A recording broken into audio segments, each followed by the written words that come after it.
LSU, the visiting team, will start it off with their second baseman, Andy Gailey. LSU, good pitching. They have not hit all that well. They came from behind to beat Arkansas on Wednesday afternoon, 5-2. Had a big lead on Oklahoma State and let it get away. First pitch of the ball game, a fastball inside. Gailey with good speed, handles the bat well, can bunt, and they like to do things when he's aboard. Hit and run, steal. Count is 1-1.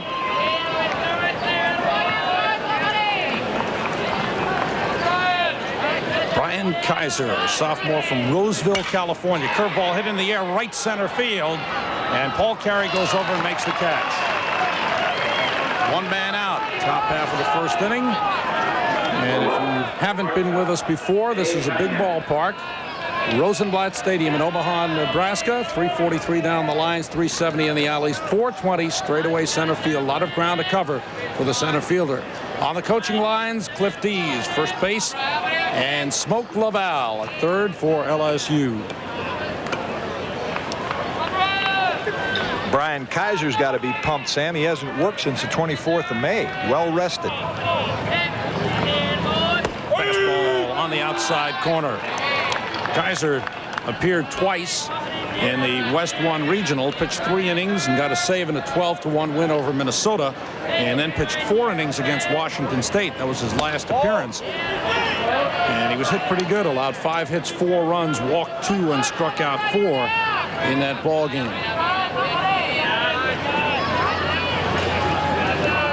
It's a breaking pitch over. Count is 1-2 with one man out. He's almost like a long reliever in this situation. He knows that they don't expect him to go 9 innings. If he can get him to the 4th or 5th, you'll see Wazenar and then Steve Chitrin's their ace out of the bullpen.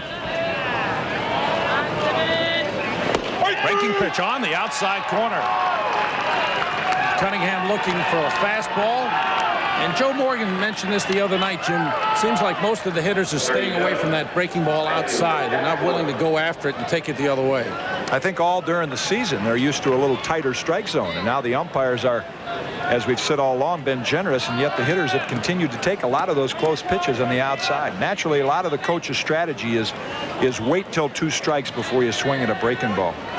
Here is Jack Voigt, who's having an outstanding World Series. 296 hitter for the season. Comes into this game hitting .500, a junior from Venice, Florida. And Kaiser, despite the long layoff, looking sharp thus far in the first inning. Great opportunity for him. Close-up look of him there from Roseville, California. Voigt hits it high, deep to right field. Back goes Carey. He's there and makes the catch. Sides retired, couple of fly balls to right field. Stanford comes to bat in the bottom half of the first inning. Let's take a look at their lineup. Brought to you by Wilson, the official ball of the NCAA championship. The Stanford Cardinal are coached by Mark Marquis. In his 11th year, he played for Stanford in the College World Series in 1967. Leading off, the left fielder, Ruben Amaro, a senior, a second-team All-American. He leads the team in 7 offensive categories. Batting second, the center fielder, Toy Cook, a senior, hitting .316 with a career-high 10 home runs. Batting third, the third baseman, Ed Sprague, a sophomore. He leads the team in home runs and RBIs. Batting fourth, the right fielder, Paul Carey, a freshman. He set a Stanford record for homers by a freshman this season with 11. Batting fifth, the first baseman, Ron Whitmire, a sophomore. He's hitting .417 in the series. Batting sixth, the shortstop, David Esker, a senior. He had 2 hits and an RBI against Oklahoma State last night. Batting seventh, the catcher, Doug Robbins, a junior. He has 62 hits in 60 games this season. Batting eighth, the designated hitter, Mark Machtoff, a senior, a part-time player. He has 13 hits and 13 RBIs this season.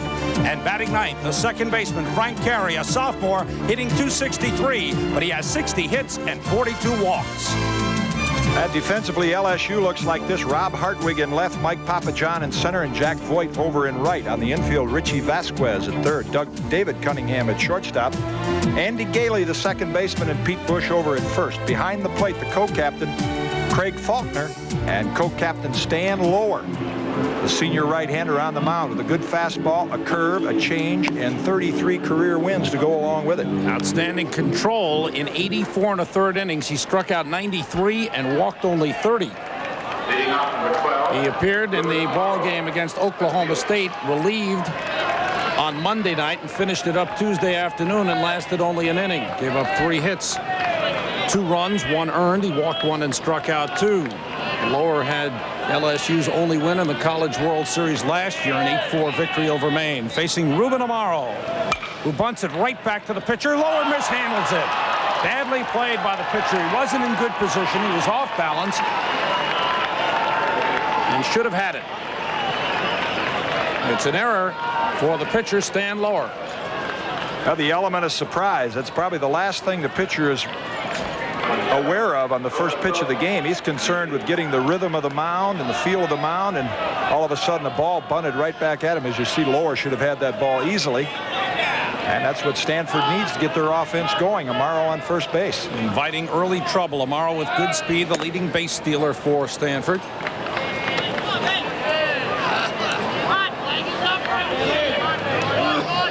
Toy Cook has really been struggling in this series. Breaking pitch, over for a strike. Cook just 1 for 13. Had a fine year. His senior year, outstanding athlete. Good football player. Honorable mention All-America, All Pac-10 in baseball and football. Let's take a look at the way LSU is defending this situation. Richie Vasquez is in on the grass at third, protecting against a bunt. Amaro with a good lead at first. Outfield is straight away on Toy Cook. Much deeper today. The wind is blowing out instead of in as it has the last few days. Breaking pitch lined up the middle, past Gailey into center field. Amaro holds at second, respecting the arm of Mike Papajohn. Runners at first and second, nobody out for Stanford. Fastball and a little bit inside, but Cook fights it off. Like Joe Morgan mentioned last night, made a good point. Because of his football days, much tighter upper body. When he plays baseball full time, he'll develop more flexibility. But that's what Stanford has waited for right there. Cook and Amaro on base to set the table for Sprague and Carey. And here's the big third baseman, sophomore Ed Sprague. 2 on, nobody out. It's a breaking ball for a strike. Ed's father is scout for the Orioles, and you might have missed the feature we had on father and son the other day, former big league player. Sprague was a designated hitter last season, the third baseman this season, and they got him picked off. Toy Cook caught napping with the first baseman Pete Bush sneaking in behind Cook, and Lower picks him off.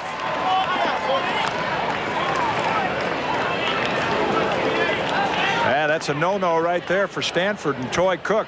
Now watch Craig Faulkner. Drops the glove. That's the signal. Throw it over there now. Great timing. Good shot, man. Skip Bertman. Now you see Bush break right in behind. Great timing on the part of Faulkner, Lower, and Bush. And that's a big out right there, obviously. Skip Bertman now back out to the mound to talk a little strategy. Talking defense, mostly pitching here with only Cunningham in. They may be talking pickoff strategy at second base on Ruben Amaro. Well, they've got some pitchers, primarily their left-handers. Guthrie and Patterson have picked off 8 apiece during the season. That's just the second one for Lower, but obviously the most important one he's ever picked off. 11th pickoff in the College World Series. 1 man out, runner at second. Count is 1 strike to Ed Sprague.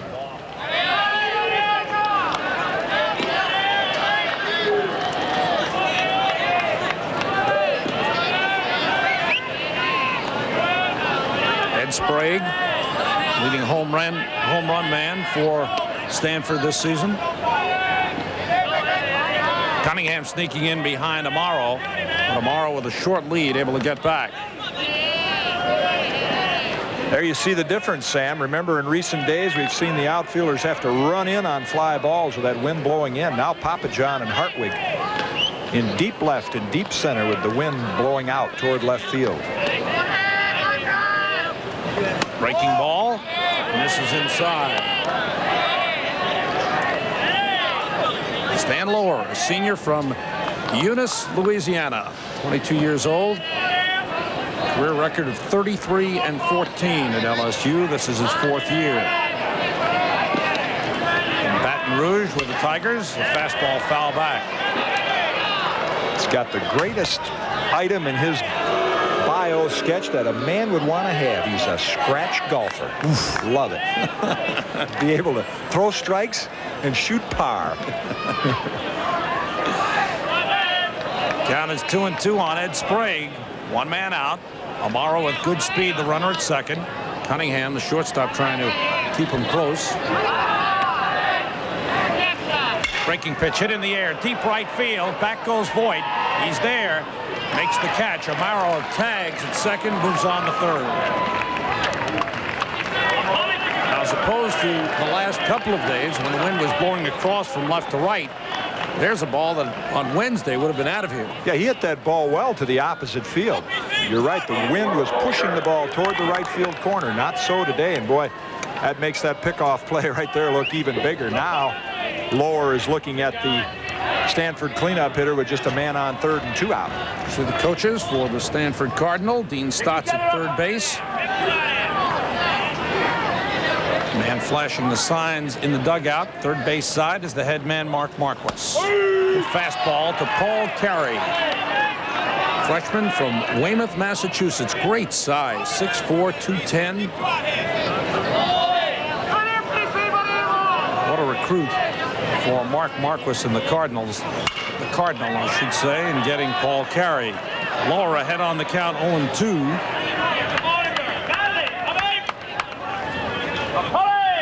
Mark Marquis, there's Stanley Skip Bertman. Mark, of course, a teammate of Bob Boone when they played together at Stanford, and also a tremendous football player. You're looking at him right there. All-America first baseman in 1967. Hit .404 when Stanford made it to the World Series. Finished third place that year. Pitch to Carey. Up high, 1-2. 2 men out, runner at third, bottom half of the first inning, elimination game. Both these teams are 2-1. 2 losses and you're out of the tournament. Second game today, Texas 2-1, must win to stay alive. They go against the only unbeaten team left, Oklahoma State, 3-0. Up high with a fastball, it's 2-2. Should Oklahoma State win tonight, they'd have a chance to win the championship tomorrow. If Oklahoma State loses tonight, they will play for the championship on Sunday night. Breaking pitch down low, and the count is full on Paul Carey. Carey played hockey and football as well as baseball in high school. Was a tight end in football. In hockey, he could have played any position he wants. Nice options. Foul tip. What a baseball player. Highly recruited. Stanford got him. Good student as well. Got to be a good student to go to Stanford. Got that right. Why not too many of their players are drafted after their junior year. They get their education first. Full count pitch. Missed. Carey works the walk. Runners at first and third with 2 men out. And perhaps the hottest hitter over the last 2 months for Stanford, Ron Whitmire, will step in. Skip Bertman continues to flash the signs to Craig Faulkner, his catcher. Whitmire has hit .400 the last 2 months. Since the middle of April. He was down as low as 129 early in the season. Kept working and working. In fact, some people felt he overworked. Finally got a couple of days off. Settled in, started to swing the bat, got a few base hits. Since then, he's been red hot. Changed his stance a little bit as well. From West Bayshore, Long Island. All-county basketball player.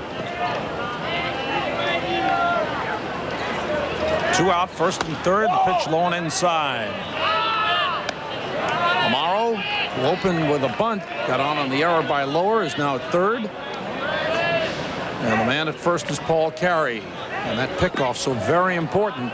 Toy Cook, who followed Amaro with a single, was picked off. Carey dives back. If he gets out of this inning, he meaning Lower, big psychological advantage, because I know Stanford had to feel pretty good getting Amaro and Cook on base with nobody out.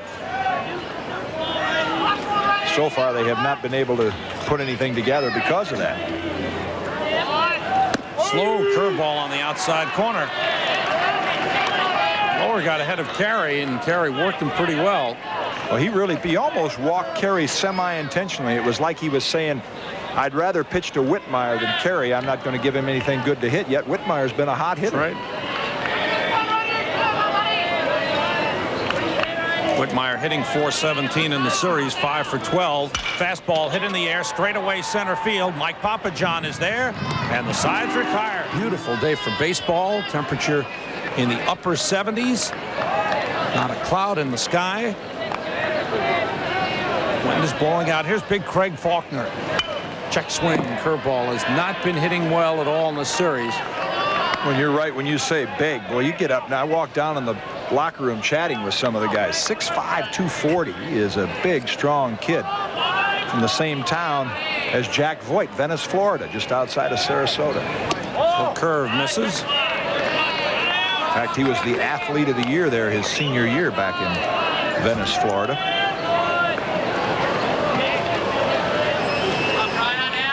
With Joey Belle suspended for the regional and the World Series, Faulkner very, very important to the attack. Obviously, as the co-captain and catcher, he's been doing a good job behind the plate. A lot of responsibility on his shoulders. He's got to be a good student just to be able to read Skip Bertman's signs they flash in there. Ball again, foul back. Kaiser has had excellent control thus far. Count is 2-2 on Faulkner. Ryan Kaiser, who played on United States team which toured Canada in 1985 out of high school. This is his second year at Stanford. Fastball high and away. Count is full on Craig Faulkner.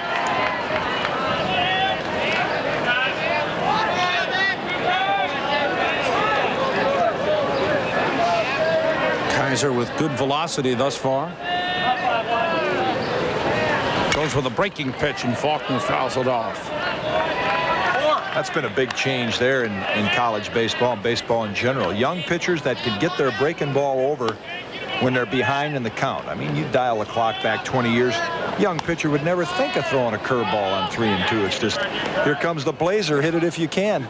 Now everybody goes to that off-speed pitch when they're behind in the count. And you make a good point about Kaiser. He's not been out there in 2 weeks, and he's showing good control.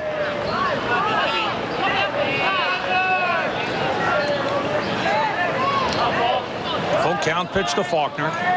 Missed with a breaking ball. LSU has the leading man on. Contrast for LSU on defense and on offense. Defensively, their pitchers have put the leadoff man on 15 times in 29 innings in this series and allowed only 6 to score. Offensively, the leadoff man has been on 12 times now. 6 have scored. We'll see what happens with Faulkner. Here's Pete Bush, the first baseman. Ball's inside. I asked him today if he had your baseball card. And he's got 25,000 of them. He collects them. Well, if he's got mine, I want to see it. That's a rare commodity. And he printed it himself. Interesting in watching both coaches and watching the benches. As soon as there's any sign of trouble, both coaches have put people down the bullpen. Popped up and playable in the infield. Sprague is called off by Esker, the shortstop, who makes the catch. The senior David Esker, utility man for 3 years, finally getting a chance to play regularly. Stanford has a fine freshman shortstop, Troy Paulson. but he was injured, suffered a knee injury earlier in the year, and the load, the defensive load and the job of playing shortstop fell on David Esker, and he's responded very well. He's had his best year in 4 years at Stanford. Here's Richie Vasquez, the third baseman. 1 man out, a runner at first. Top half of the second inning. LSU and Stanford, both teams are 2-1. Faulkner dives back.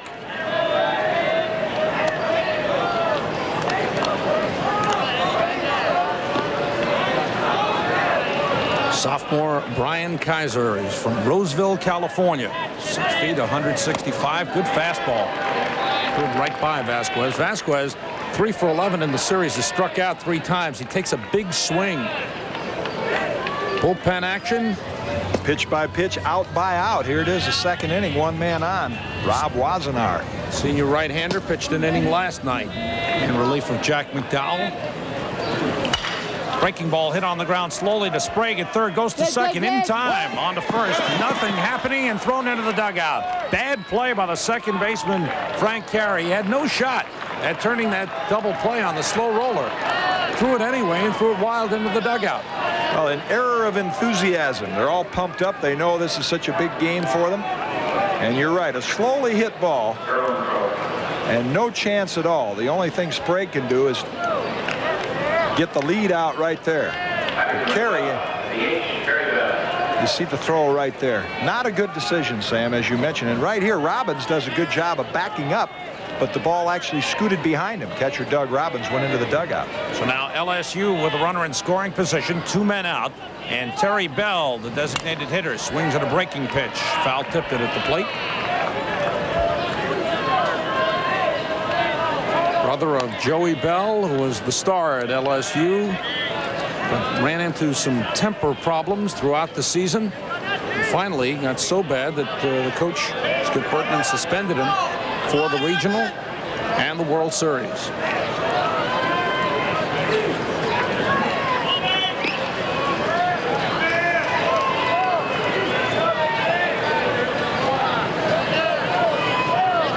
Vasquez with a lead at second. The fastball popped up behind the plate. Now the pitcher calling for it, and he's got it. David Esker, the shortstop, moved up to the number 6 spot in the order for the game this afternoon. Esker had a couple of hits and an RBI last night. Stanford got out in front of Oklahoma State 2-0. The Cowboys coming from behind as they did against LSU. Hit on the ground to Vasquez at third, across the bush. 1 man out.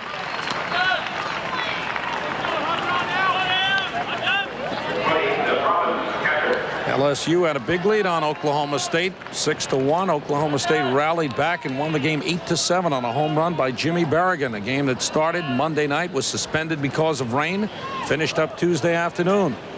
Oklahoma State now 3-0. Here's the catcher, Doug Robbins.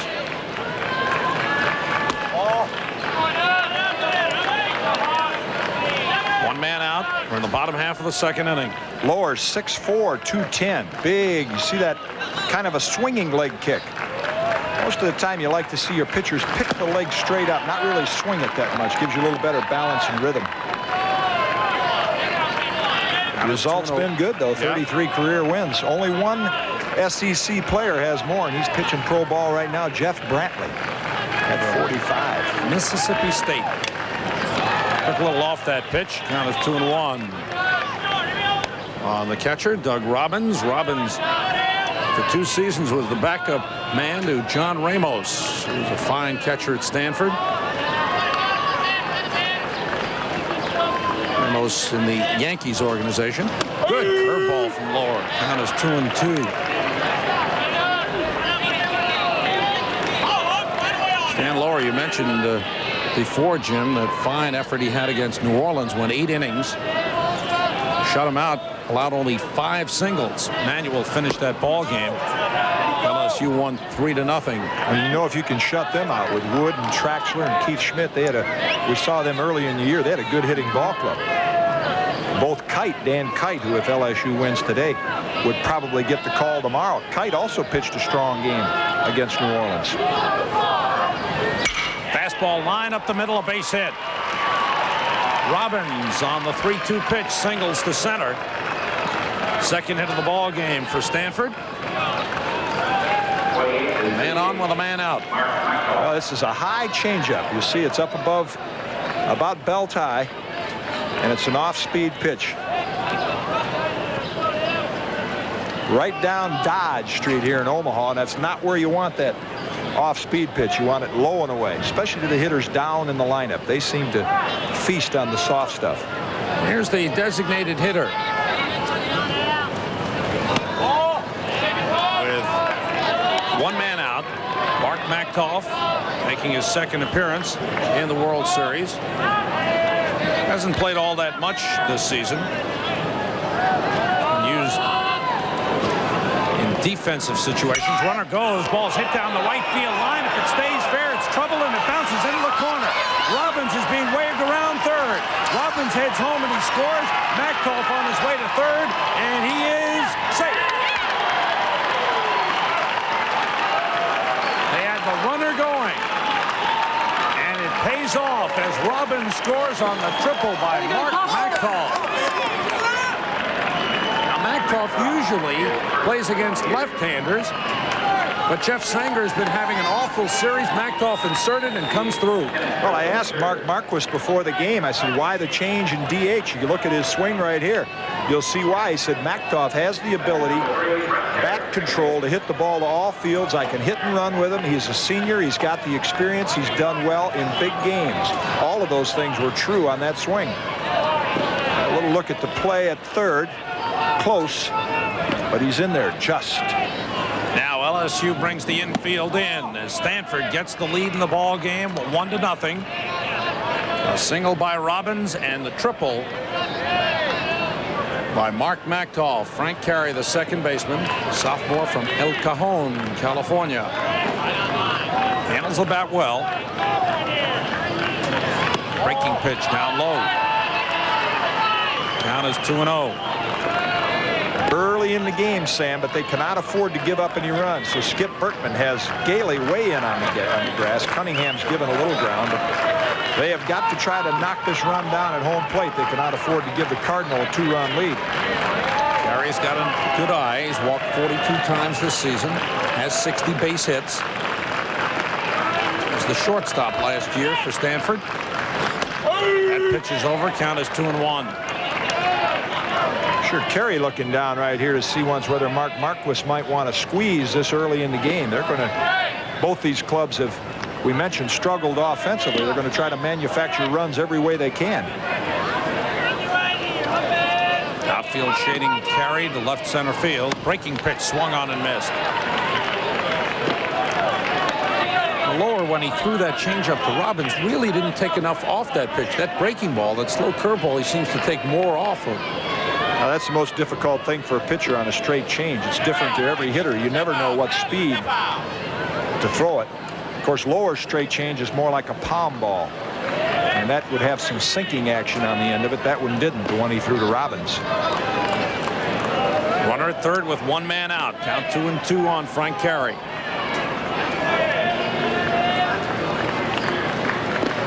Breaking ball on the ground and over the dive of Pete Bush at first. A base hit for Frank Carey. Machtolf scores, and Stanford leads 2-0. The ball bounced over the diving Pete Bush. Seemed to hit the edge of the grass and take a high hop. Bush diving, looking for the ball to stay down. Well, Skip Bertman's strategy was play the infield in, try to cut the run down at home plate. And Carey hits the ball right toward Pete Bush, but you'll see the hop it takes right there. Bush with a dive, the ball hopped over his glove, and a quick 2-0 lead for the Cardinal. 3 hits in the second inning for Stanford. Back to the top of the order, Ruben Amaro. Putting a lot of heat on that voodoo doll again, LSU. They went down 2 the other day and came back. Amaro handles the bat well, 4 for 13 thus far in the series. Came into the ball game hitting .359 for the season. His 4th year at Stanford. He Each year he's been used in different roles: DH, second base, third base. This year, left field. Carey, who's got good speed, big threat to run. Stolen 17 bases in 23 tries this season. Ben McDonald and Russ Springer. Oh, I take Dan that Kite. back. That's Dan Kite. Sure is. Pitch out, nothing happening. Can't save him for tomorrow if you don't win today. Be back feasting on some jambalaya tomorrow if they don't win today. Ruben Amaro likes to swing that bat. Switch hitter. Has some power from the left side. Anybody didn't catch the first few games of the series, that is the Ruben Amaro, son of former big leaguer Ruben Amaro, now the director of Latin American scouting for the Cubs. Great student, product of Philadelphia. Grew up, of course, around big league baseball. Fastball over. Count is 1-1. One man out, 2 runs in for Stanford here in the bottom half of the second inning. The winner stays alive in the World Series, and the loser will be finished.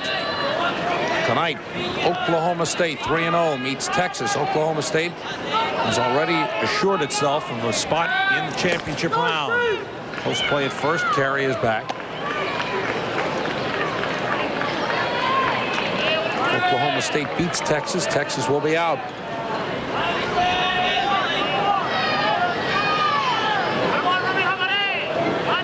Runner holds. The slow curveball breaks over.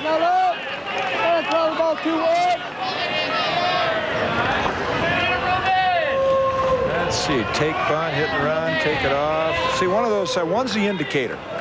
If you know what the indicator is, you can pick them up. The signs are pretty simple. It might be arms bunt, belt buckles take, chest is hit and run. Got to know the key. Another throw over. 5th throw over to first by Lower. I like flashcards. Much easier. I like one sign that says hit. Right. Ball, strike, hit, run, slide. Well, you saw the coach Mark Marcos continue to flash signs with Amaro not even looking, so obviously those last few didn't mean a thing. Just the old decoy. Slow curve in the dirt. Good play by Faulkner. Check him out this time. Wouldn't be surprised. Now, 2 right. Okay, he's got the sign. 2-2. Wouldn't surprise me right here or anybody else to see Frank Carey off and running. Ruben Amaro has good bat control, and he's got the hole open there to shoot at. Big hole. Runner holds. Slow curve line. Nice play by Cunningham. He's got a double play. Yes. Carey caught off. Cunningham timed the leap perfectly. Mike Papajohn, the center fielder. Good outfielder, good speed. The senior from Birmingham, Alabama. He was here last year. And LSU played in the World Series, 2nd straight year. Skip Bertman took over the program at LSU after being a fine assistant coach in Miami and has done a great job. Fastball in on the hands, fouled out of play. So we mentioned Stan Lower, Sam, a little more of a swinger with that front leg. He picks that front leg up and swings it. Now you get a look at Brian Kaiser. He picks it up more. Knee up into the chest. Front foot pointed right toward the target. And good follow through in good position to field the ball. Fastball bunted up the third base side. Sprague will have a tough play. He makes it. Perfect play by Ed Sprague. A bare hand pickup, and he gunned him out.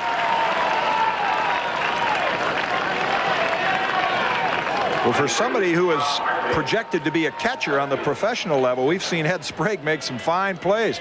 Ball in motion. Ideally, as we've said, you like to use the glove. Sprague had no chance right there. He gambled on the bare hand play. I think a lot of these guys been watching Mike Schmidt make that play. Schmidt, probably the best in the business at bare handing. Great timing. What a throw off balance. Yeah, just another day at the hot corner. One man out. In the top half of the third inning, here's Rob Hartwig, the left fielder. Hartwig with good speed, a senior from Torrance, California. taps it up the third base side. Here comes Sprague again. And couldn't get him. The throw in the dirt. And Whitmire unable to scoop it out. Tough chance. against the speedy Hartwig. And it's ruled a base hit. This time he used the glove, reminiscent of Brooks Robinson. Used the glove, off-balance throw, just didn't quite get enough on the throw. In the dirt, Whitmire at least blocks it and keeps it from going down the right field line. Tough chance for Ed Sprague. It's ruled a base hit. First hit of the ball game for LSU. Back to the top of the order. Second baseman Andy Gailey steps in. One man out. Hartwig with good speed at first base. Somebody probably watching this LSU team with interest would be Will Clark from the Giants. He and Andy Gailey, high school teammates.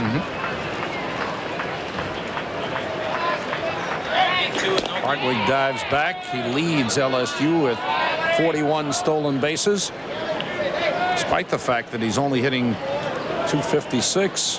When he gets on, he's a threat. Has the single season and career stolen base mark. Hartwig dives in again.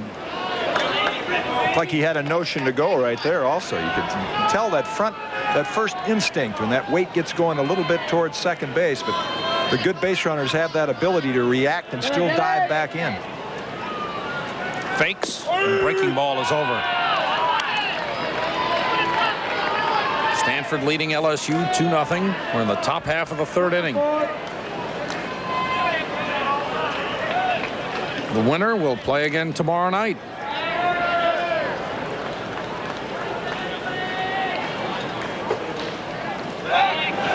Talk about a tough assignment.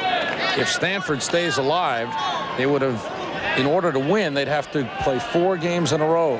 Last night, today, tomorrow night, and to go for the championship on Sunday. Close play, Hartwig back. Well, you see Hartwig again. He's got a notion. Watch the first move. Up. Just got back into. That's when a base runner can tell his lead. He knows how much territory he's got to lead off, because with 2 quick steps and a slide, he can get back in there. Runner fakes going. The pitch is taken outside. Hartwig took 3 steps and pulled up. But one thing, Jim, we talked about the pickoffs. We've had 11 pickoffs thus far in the College World Series, and I think a lot of that has to be attributed to the fact that the right-handers are given more liberal moves, or allowed more liberal moves on the mound with their pickoff move. No question. Joe made mention of that last night, and the college rule. Why they do this, I don't know, because if they become professionals, they have to change, but they allow them to use the spin move. It's illegal. The rules say step first, then throw. College level, they let them spin just like that and throw at the same time.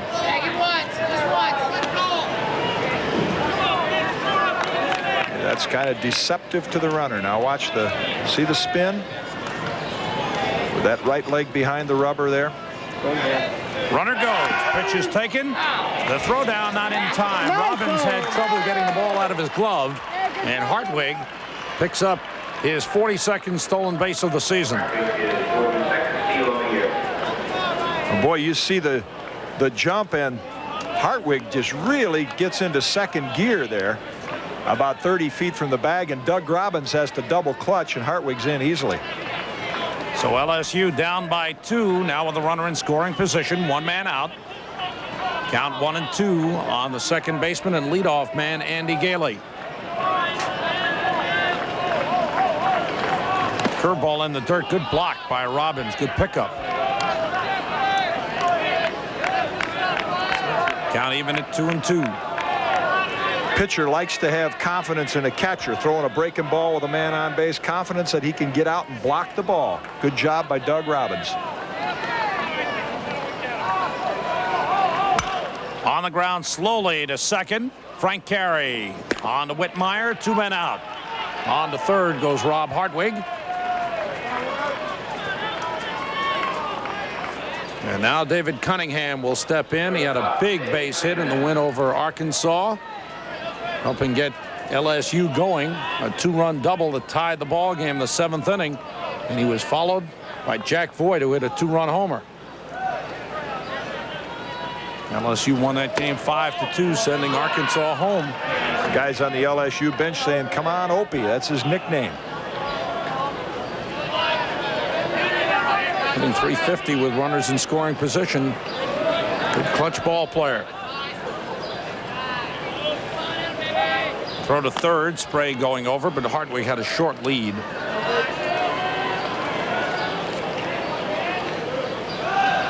Strange number for a pitcher. What do you make of that, left-hander? The only thing, he probably is a Mickey Mantle fan.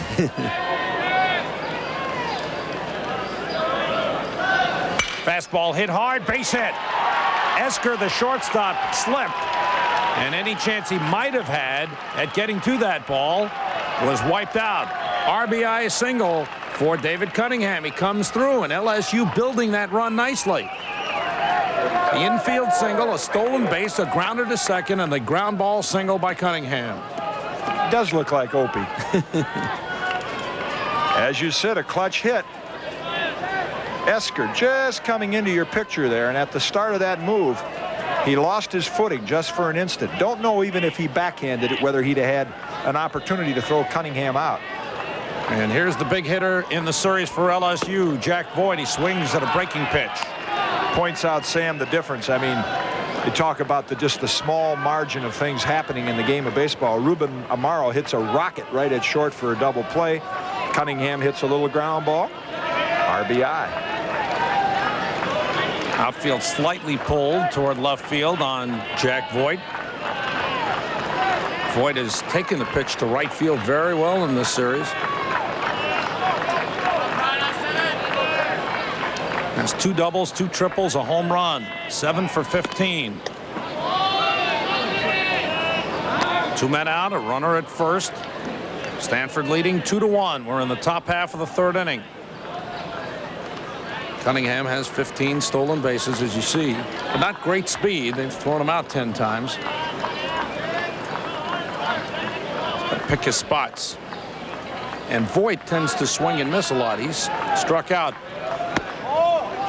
a lot this season. Has 60 strikeouts. That's the most on the LSU team.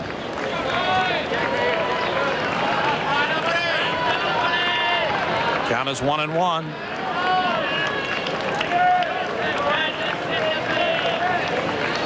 Four teams remaining in the College World Series. After this game, it'll be down to 3. And after tonight's game, it could be 2. If Oklahoma State wins over Texas. If Texas wins, there'll be 3 teams still alive. Oklahoma State will go into the championship game Sunday night.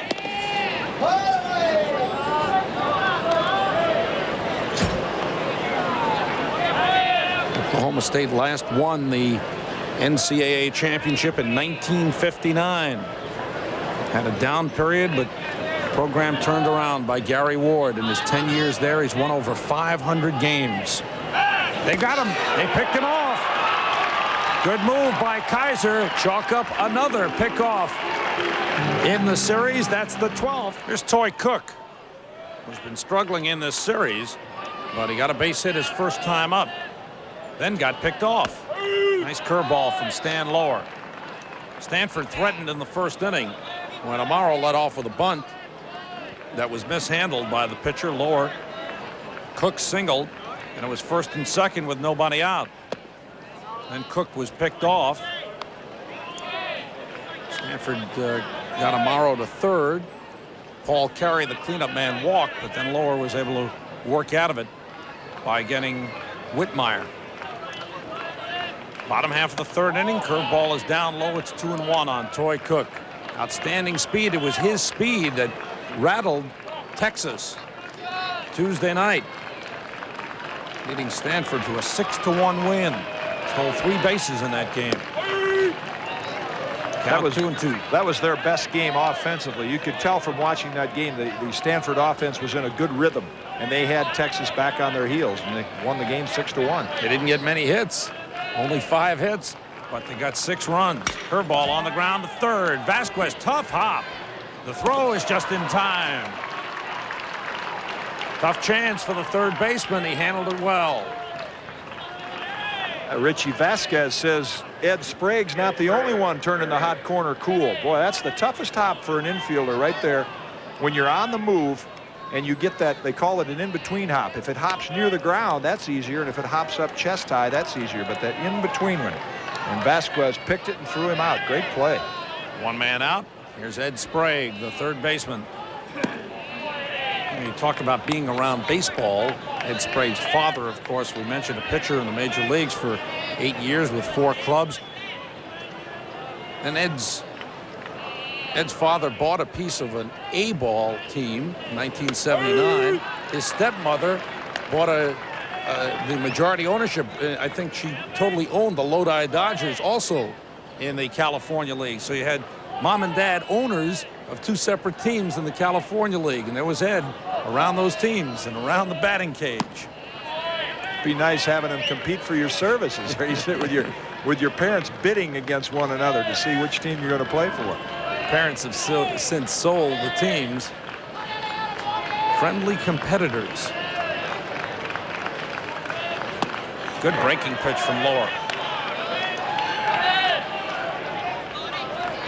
Well, after Stan Lower survived the first inning with the pickoff and then got through the run scoring, and he has settled in. You see the breaking ball right there. Big curve and also a straight change. That pitch bounces away from the catcher. Faulkner goes back to the screen. He had Sprague struck out, but strike 3 gets back away from the catcher, and with nobody on, Sprague takes first base. So a strikeout for Lower, but the pitch in the dirt bouncing away from Faulkner. Well, ahead in the count, 1-2. He wants the curve ball down there. You see, that's a 59.5 footer, but Faulkner can't block that one, and Sprague gets to first base. Tough break for the Tigers, good one for the Cardinal. First strikeout by Lower, and he winds up with a runner at first base. And here's Paul Carey to walk.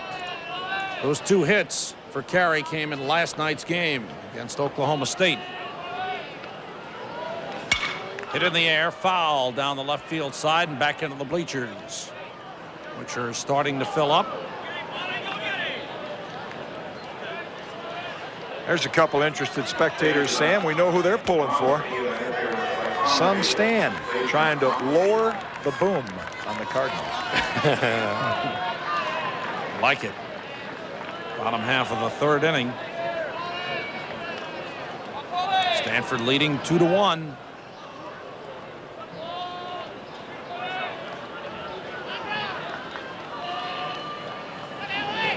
Carey takes it inside. Count 1-1. Carey had a fabulous regional in the West 1 regional, was the MVP. Came through with clutch base hits, long ball.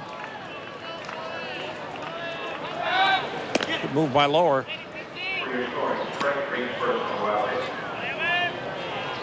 Sprague doesn't have great speed, but I think everybody on this Stanford team is ready to run. That's their game.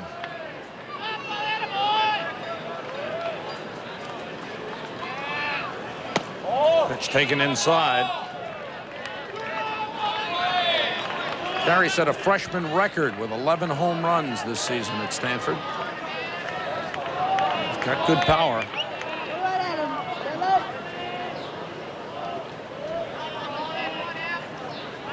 Good lead by Sprague at first. He's not going. Hit on the ground hard to second. Gailey boots it, and the play is just in time. Andy Gailey, who has not made an error in his last 35 chances, almost had one there, but lost the chance for the double play. Seemed to rush his play a little bit, but wound up getting the play at first base. 2 men out. Well, the ball was hit sharply, but oftentimes an infielder in his haste to make a double play tries to rush it a little bit. Most of the time, if the lead player, in that case the second baseman, just fields the ball, gets it to the shortstop, players use the expression, the double play will turn itself. The ball was hit hard enough, it had been an easy 2. Now here's the first baseman, Ron Whitmire. He was up with runners at first and third in the first inning and failed to come through. Another chance to pick up a run here. Sprague at second with 2 men out. Hit in the air to center field. Mike Papajohn right there. And the side's retired. Jack Voigt leads off. He was up at the plate when Cunningham was picked off to end the top half of the third. 2-1, Stanford leading it. Sophomore Brian Kaiser delivers. Nice play by Esker at short. Can he get him? Not in time. Good try by Esker. The throw on a hop was picked out by Whitmire, but Voigt just beats it. Well, Esker shading Voigt to pull a little bit. Now you see right there he doesn't lose his footing like he did on Cunningham's ball. Makes a great stop. Bounces up. And a good pick by Whitmire, but that hop just took a little too high of a bounce off the grass, allowing Voigt to beat it out. Another look from the left field foul line. The dive. Hops up. Boy, that's what Ozzie Smith. People want to see the slow hop it took right at the end, a quick hop. They would have had him. They wonder why they say Ozzie Smith is the greatest shortstop, because he can bounce up and throw that ball quicker than anybody going. See the way Bush's body was turned, rather Whitmire's body was turned at first base. Tough call for the umpire to make, and a good call made on the play. Craig Faulkner, the catcher, steps in and takes a breaking ball out of the strike zone. Faulkner looking down to Smoke Laval for the signs. LSU with a leadoff man at first. And Voigt almost got caught off. That makes it tough on a base runner, because that is very deceptive. See right here what it looks like. The base runner's there, and the first bit of movement he's looking for from that knee, he thinks the pitcher's going home. Slow curveball over. Count is 1-1 on Craig Faulkner. Like Joe Morgan mentioned last night, Drysdale used to have the best balk move, but umpires on the professional level have really tightened down. There's Rob Wazenar from Edina, Minnesota. Any more trouble and we'll see him in a hurry. Runner goes, pitch is taken. The throwdown is into center field. Voigt is up and on his way to third. Cook had trouble handling the ball in center field, but now gets it in. That throw seemed to tail on Frank Carey, the second baseman, and again Robbins had trouble getting rid of the ball. Let's take a look at Robbins coming out of the chute. Oftentimes catchers, now he backhands it, oftentimes catchers open up so quickly, don't keep their shoulder in, similar to hitting, and what happens is the ball right at the end dies. But still on that throw, I think Carey should have had that ball, Jim. Well, the ball really died and slid and sunk actually off to the right field side, and with your body momentum going toward the bag and also screen from the runner, that's tough. Faulkner hits it in the air, deep right field. Carey goes over, has trouble with the sun, makes the catch. Voigt tags at third and comes in to score. So LSU capitalizes on the stolen base and the error. Faulkner drives in the run and the game is tied. Previous play was a stolen base for Voigt, an error on the catcher on the throw, allowing Voigt to go to third. Second error for Stanford in the game. Here's Pete Bush, the first baseman. They're rubbing that voodoo doll. Coming back. Well, the doll didn't wake up against Arkansas till the 7th. Bush taps it foul. Game tied 2-2 in the top half of the 4th inning. 2 runs, 4 hits, 2 errors for Stanford. 2 runs, 3 hits, 1 error for LSU. As we said, LSU team with real good depth on the pitching staff. If they get a lead late in the ball game, they're very, very tough. Well, their stats will show you that. 45-0. If they got the lead after 7 innings, they've never lost. And 41-1 when they lead after 6. So. Not too shabby. Which means that Barry Manuel, the guy they call the Terminator, the hard-throwing right-hander, has done an outstanding job for him and taken over for the starters. Ball got out of the bullpen and is rolled onto the field. Time is called by Jim Garman, the umpire at third. He's got a good arm, throws it back in the bullpen. There's Pete Bush against sophomore Brian Kaiser. Asked to keep Stanford in the tournament. Fastball is up high. Kaiser, the right-hander, as a freshman, pitched 15 times last year, all in relief. Had only 4 starts this year. Inside, a little bit low, perhaps. Kaiser wanted that pitch, thought he had a strike. Count is 2-2. Wind blowing out toward left, Sam, and yet Toy Cook playing Pete Bush over on the right field side. They're giving him a big hole in left center field. He gets that fastball away. That's exactly the area he's going to hit it. And that's where the wind is blowing. That ball has been tailing away from the center fielder. A couple of times it's been hit out that way.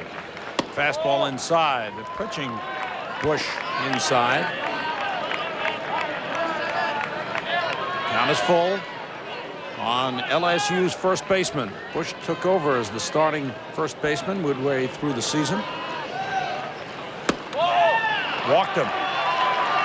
So seems like that 1-2 pitch unsettled Kaiser a little bit. And he lost Bush. Regardless of what the rules say the strike zone is, you see the shadows right there beginning to come into play. That's what makes it so difficult for the hitter to pick up the ball when it comes from light to dark. The rule book has a strike zone, but we all know every umpire has their individual strike zone. The umpiring has been terrific. Bob Nelson not quite as generous as Hank Roundtree and John Bible. Runner at first with one man out. The curveball is outside. Richie Vasquez, the third baseman for LSU. Now, even though Vasquez is a right-handed hitter, they still, Toy Cook, you see there in the almost center of your picture, still shades Vasquez over to the right side. Of course, he has good power to right center field, but the wind blowing out toward left.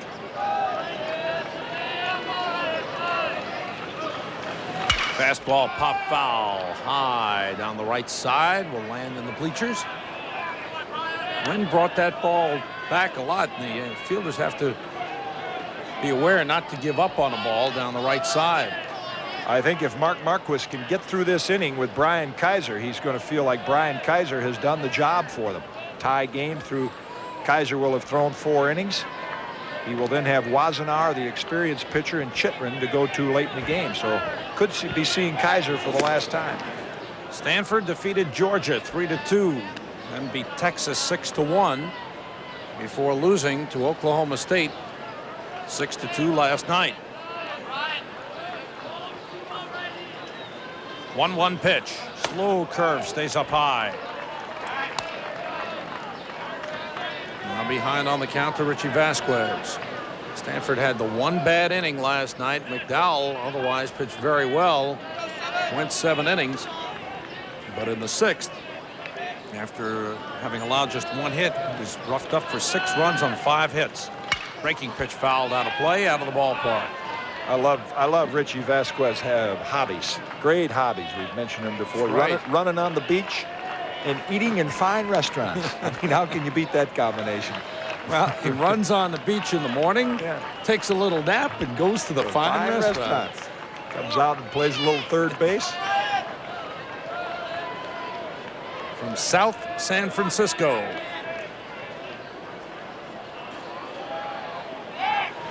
Close play. Push just back. Whitmire, the first baseman, thought they had him.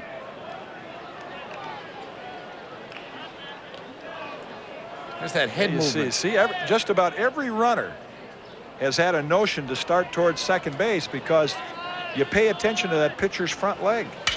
Hit on the ground to second. Carry to Wesker for 1 on to first, double play.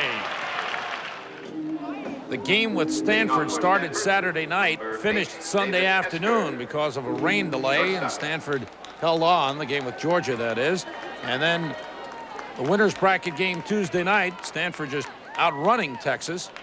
And last night, Oklahoma State with 6 runs in the 6th beat the Cardinal to drop them into a loser's bracket elimination game against LSU this afternoon. Coming up later this evening, Oklahoma State 3-0 meets Texas 2-1, a game in which Texas must win, stay alive in the tournament. If Oklahoma State wins, they'll be playing for the championship tomorrow night against the winner of this game. You can twist statistics around just about any way you want to, but if you pay attention to the history of the College World Series, Stanford has gotten 9 of their 11 runs and almost all of their hits in the first 4 innings. So this is a key inning for them. They don't score much the last 5. Lower, changing his speeds up to this point.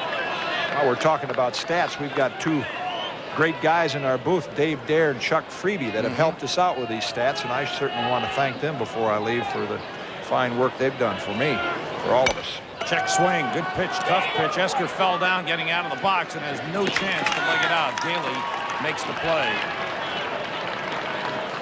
Tough pitch that backed Esker up. Well, you talk about a knockdown pitch. Now watch this. And that is so frustrating for a hitter right there. You're trying to get out of the way of a pitch. Can't get out of the box, and it's a feeble little ground. I mean, it's just a wasted at bat, and yet you were just trying to get out of the way in self-defense. Doug Robbins, the catcher. Nice curve from Lohr. Skip Bertman going with his senior right-hander, Stan Lohr.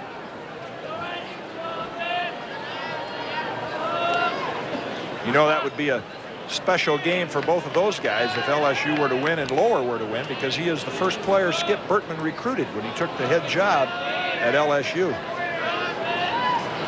That curve bounces in front of the plate. Here's what Craig Faulkner, the catcher, and Stan Lohr, this is what they pay attention to right here. Bertman calls all the pitches, calls the location. Fastball inside, curveball low and away. He's got them all, and they've responded. That curve again in the dirt. Robbins holding up.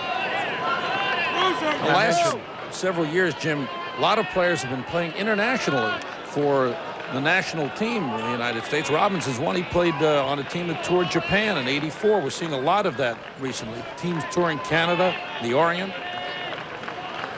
Slow curveball drops in. That's got to be a great experience, be able to do that. Of course, Ron Frazier got his start in coaching by coaching the Dutch national team. And he'll be coaching the Pan Am team, so very popular international baseball. Getting set for the Olympics.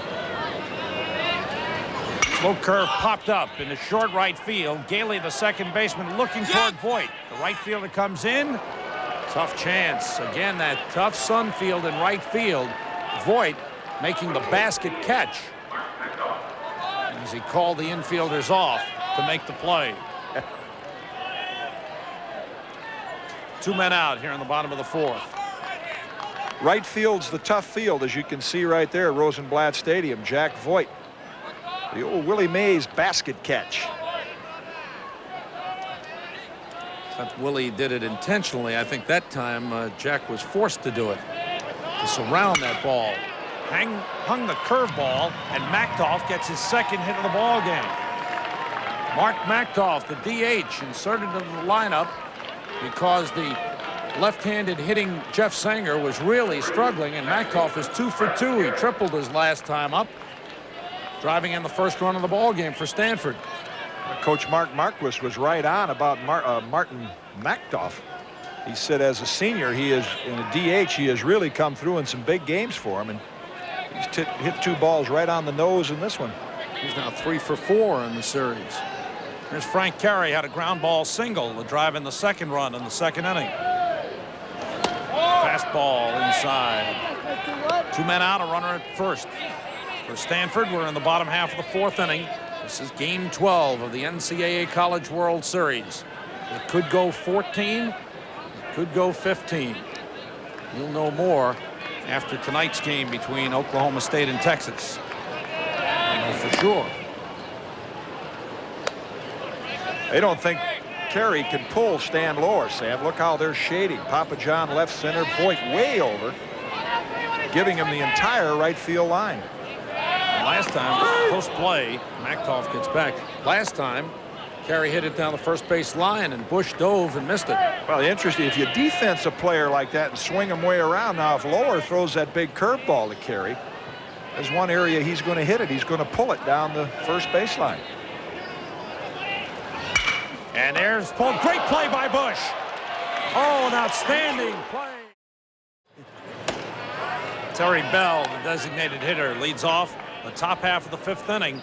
Stanford got 2 runs in the second. LSU a single run in the third. 1 more in the fourth. Breaking ball from Brian Kaiser, who's into his 5th inning. Pitch by pitch with him now. Excuse me, Sam. I'm kind of surprised to see him go back out there. He's 7 innings is the longest he's gone. That pitch over at the knees. And that was way back in April. Has not won a game since April. Does not mean he hasn't pitched effectively, but this is about as good a job as I think Mark Marquis could have expected from Brian Kaiser. Fastball hit on the ground, past third baseman Ed Sprague into left field. Belle around first, holds on with a leadoff single. Belle seemed to come up with a glove a little too quickly, and the ball went underneath. Now, the ball was hit hard, but the players will say 9 out of 10 go under. Let's see. They sure do. Tough play, on the move and hit hard, but we've seen Ed Sprague make plays like that in this series. Just did not keep the glove down. And now Mark Marquis is heading out to the mound. Rob Wassenaar has just taken his jacket off in the bullpen, and Marquis is gathering the infield around to talk defensive strategy as Wassenaar gets up for the 3rd time this afternoon. Probably talk about the way they're going to defense the bunt down at the bottom of the order. You could look for Skip Berkman to put on a sacrifice bunt or some kind of a play to advance Terry Belle. He's 1 for 1 stealing bases in the series, possesses great speed. And of course, like Stanford, LSU has to use the speed to manufacture runs. Between these two teams, we mentioned at the top of the show, there's only been 1 home run hit, that by Jack Voigt. Mark Marquis heading back. This is only the 2nd Stanford team to ever win 2 games in the College World Series. Here is Papa John, who handles the bat well, and he bunts. Nice bunt. Kaiser looks at second, has to go to first. The first baseman Whitmire, but the sacrifice executed perfectly by Papa John. 1 man out. Terry Belle with good speed is at second. And LSU trying to take the lead. Rob Hartwig will step in. I guess that's why this LSU ball club is still here in the Final Four. They don't impress you with a lot of power, but good fundamentals like we saw right there, and then that outstanding pitching that's able to close them down the last 3 innings. Hartwig beat out a slow roller to third. Here's a pickoff try at second. Bell just back. Frank Carey sneaking in. I'll tell you, Terry Belle. Have you ever seen games where there are more pickoff attempts and more close plays? I mean, you see a lot of pitchers step off and bluff, but we have seen a lot of pickoff attempts just in this game that have been really close.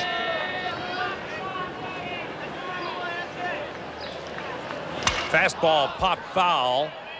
Back into the crowd off the third base side. But also, Jim, that's a tribute to the coaching because they're working the plays very well at second base, and the pitching coaches obviously are working with the pitchers on their moves to first. Timing has been outstanding. If you remember back in the pickoff at Toy Cook when Lohr read the glove of Craig Faulkner. It was a great shot that our crew had there. Faulkner drops the glove, flip to first. Great timing, great execution. Now Carey at second trying to keep Bell close. Breaking pitch hit in the air to left field. Amaro goes back as the wind carries it, and Amaro makes the catch at the warning track. Ball carrying a long way, didn't seem to be hit that hard. But Amaro able to fade back with it and make the catch on the track. Well, Hartwig, not a lot of power. You see Ruben just drifting with the ball and almost runs out of room. 2 men out. And the leadoff man, Andy Gailey. Good numbers with runners in scoring position. Gailey's got a good eye. He's a tough out. He'll make the pitcher work. LSU trying to pick up the man from second base with the game tied 2-2 in the top half of the 5th inning. This time nobody there, and Terry Belle dirties his uniform. Well, that's a good move by Brian Kaiser. I mean, you want to keep Bell close because right here, Bell is going to try to get a generous lead. He wants to score on any kind of a base hit. Breaking pitch. It's probably the most important thing for a base runner when you're on second base, tie game, 2 out in this situation. You got to tell yourself, I'm going to sneak a little bit bigger lead because any kind of base hit, I want an opportunity to score. On the ground to second, knocked down by Carey, makes the play to first, and Stanford works out of it. Ruben Amaro leads it off, top of the order, hits it foul. Amaro bunted to lead off the bottom half of the first inning. Lower misplayed it. Next time up, he lined into a double play. You see how Skip Bertman defenses Ruben Amaro, and Toy Cook tries to take the bunt away from him. Brings Vasquez in very close at third. Amaro, a very aggressive hitter, has hit the ball hard throughout the series. And he's the type of guy who can turn on the ball and rip it by Bush or even slap it by the third baseman.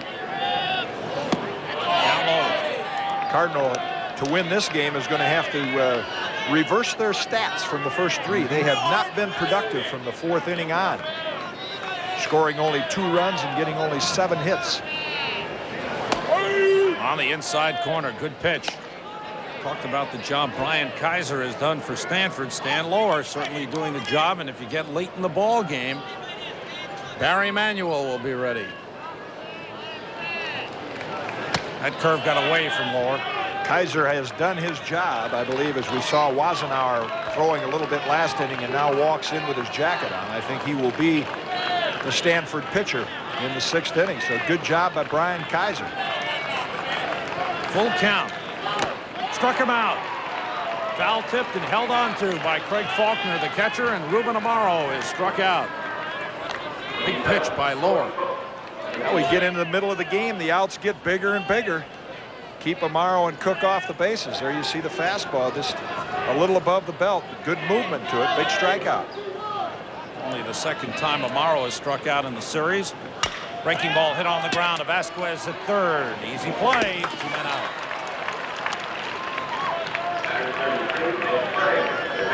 Troy Cook goes down on the hopper to Vasquez. He's got his rally cap on. We don't know who he's rooting for.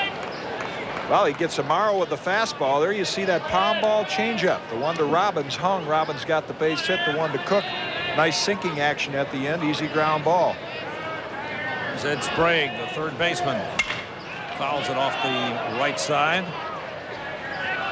Talk about the absence of power. Sprague 15 home runs this season. Carey 11. Cook 10. And none of them have hit one. In fact, there hasn't been a Stanford home run. And this is their 4th game of the series. 2 men out in the bottom half of the 5th. In the dirt. Mike Papajohn playing Sprague straight away and deep center field. Now he takes a couple of steps to right center. Senior right-hander from Eunice, Louisiana, Stan Lower. 33 wins in his 4 years. And that one going behind Sprague. Got away from Lower. When I first came up and I asked how to pitch Ted Williams, they said high and behind him. Has a lot of trouble with that pitch. That's what Lower tried to do right here to Sprague. That's a changeup. Tough to get good wood on it, or good aluminum on that baby right there. See, but that's one that you got as a hitter. I think you take that pitch. That's coming in nice and soft. Hit you on the meat part of the body. Wouldn't feel it. You'd be on first base. Yeah, but if you're Sprague and Carey in the 3 and 4 hole, you want to hit that baby out of the ball yard. You don't want to just take a little hit batsman. That's for the guys hitting 1, 2, 8, and 9. Don't want to take one for the team. I would say 9th inning now. Maybe lead off the inning he would, but he's interested in hitting right here. On the hand, short center field, long run for Papajohn. He gets there. Fastball down low from Wassenaar. Freddie said it, don't doubt it, right? Right. He says a hog weighs 37 pounds. Don't put it on the scale. Wassenaar pitching from the stretch with no one on. Used mostly in relief this season. This is his 23rd appearance. 5 starts. This is his 18th relief appearance. 62 2/3 innings pitched. He's walked only 18.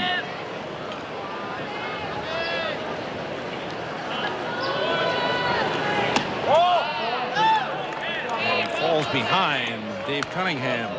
He'll give him a little different look, too. Kaiser, primarily the power pitcher with that high fastball. Wassenaar will depend on the off-speed. You saw the curveball and also the changeup.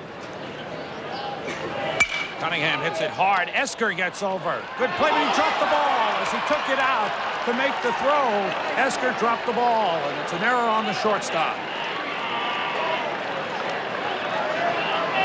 Third error of the ball game for Stanford. See how he feels about it. Yeah, Mark was size right there. Esker comes up with the ball, just can't get the handle on it. Now he can't find it. Last time on Doug Robbins' throwing error, he never really had it. Yeah. He never really had it, even when it was in the glove. Bouncing around. Here's Jack Voigt. They cashed in the last error the Cardinal made. Cunningham runs the bases well. Good breaking pitch from Wassenaar to Jack Voigt. Quickly, there's bullpen action for Stanford. Steve Chitrin, who went down there just to sit down and watch, is up quickly. In the top half of the 6th inning, no margin for error. It's growing shorter and shorter. 2-2 ball game. The loser will be eliminated from the tournament. Mark Marquis will use that man, Steve Chitrin. He's very capable of going 4 innings. A lot of teams use their stopper for just an inning or two, but Chitrin could come in right now and finish this game off easily. He's ahead 0-2. Here's Rob Wassenaar on Jack Voigt. Cunningham, good base runner, leads away from first. Breaking pitch, scooped out by Robbins, the catcher. Count is 1-2.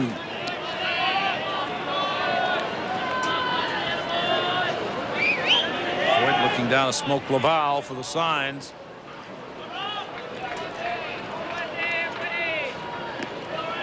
LSU's put its runners in motion in this ball game, trying to make things happen. And they've been successful. Cunningham goes back. Wassenaar showing him a soft move to first base. Kaiser was really sharp with his moves to first base.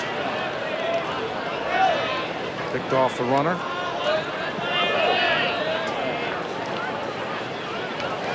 Fastball on the inside corner, called him out. Voigt didn't like it. It was in tight, but caught the inside corner for strike 3. Well, he threw him the off-speed breaking ball. Down and away to set this pitch up. And catches the inside corner. You see Voigt try to get out of the way. The generous strike zone once again by the umpires in College World Series play. Like a good pitch, Jim. From the right in, tailed in. Strike 1 to Craig Faulkner. This is baseball language here, Sam. You want to know who's covering second base? Let's watch right here. You see he's covering up his... Now, if his mouth is open, that probably means Carey's going to cover. If the mouth is closed, Esker covers on the hit and run or the steal. Cunningham goes back. It's the way infielders communicate with one another. That's universal. Little league, college, Legion, right on up into the big leagues. Open mouth, closed mouth. Faulkner, a dangerous man here. If he can get the ball up in the air to left field, he's got a chance to get it out of here. It's a strong wind blowing out towards left. Cunningham with a good lead at first. Not going. Breaking pitch over the inside corner. It's 0-2 on Craig Faulkner. Right now, Wassenaar has gotten by with a couple breaking balls on the inside part of the plate. That's a similar breaking ball to the one that Voigt hit off Bobby Edwards here the other day off Arkansas. Faulkner has a swing at that breaking ball in the inside half. He's going to hit it a long way. That's a hitter's pitch.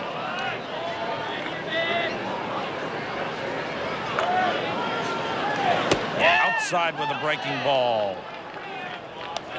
Wassenaar moving that ball around very well. He's got good control. He's walked only 18 in 62 2/3 this season. He's used exclusively as a starter last season. There you see the numbers on Cunningham. We'll put him in motion in a hit and run situation. Scrambles back. Almost lost his footing.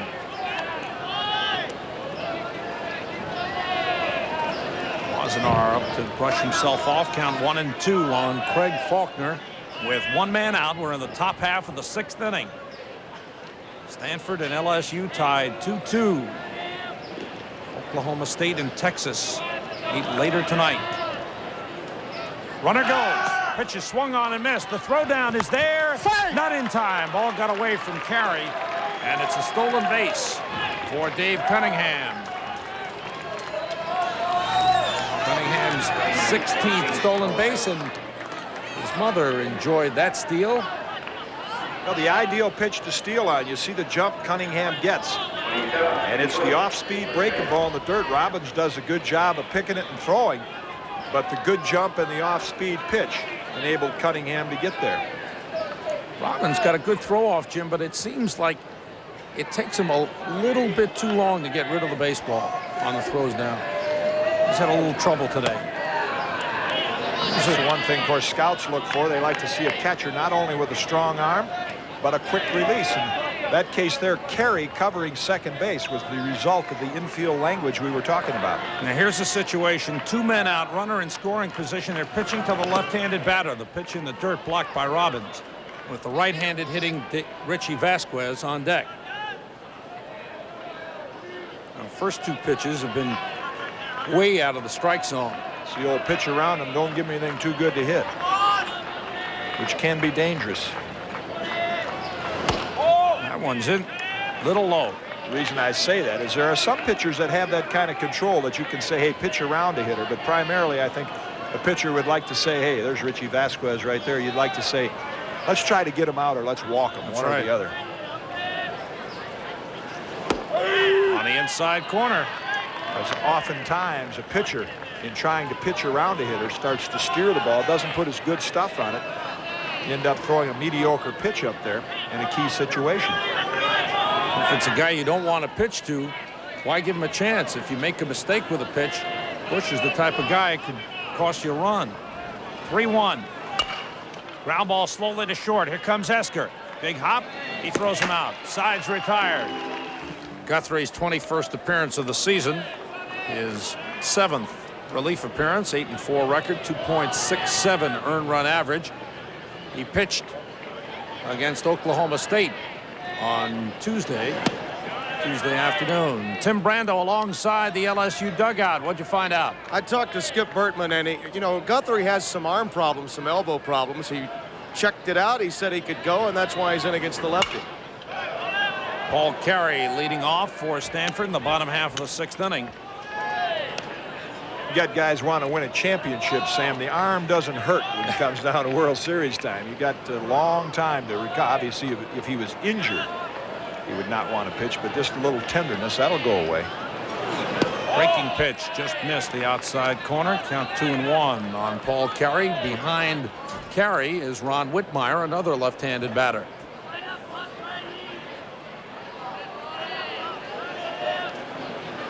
Slow curveball from Guthrie. The reason I say we may only see him for 1 inning is because one problem Mark Guthrie has. Look at this breaking ball right here. Good sweeping breaking ball to the left-hand hitter. But he's had some problems after he sits down between innings. Again, the breaking ball hit in the air to left center field. Papa John started in, moves back and makes the catch. They had him played perfectly. Brando, did you find out how long Guthrie's going to go? Probably just the 1 inning, Sam and Jim, unless he was particularly impressive, and I would suspect he needed to strike out Carey to get that done, and/or Whitmire. So in all probability, we'll see either Ben McDonald or Manuel, the Terminator, when the Tigers go back out in the 7th inning. Here's Whitmire, the first baseman. He's been up with runners in scoring position twice in the ball game and flied out both times. Slow curveball for a strike.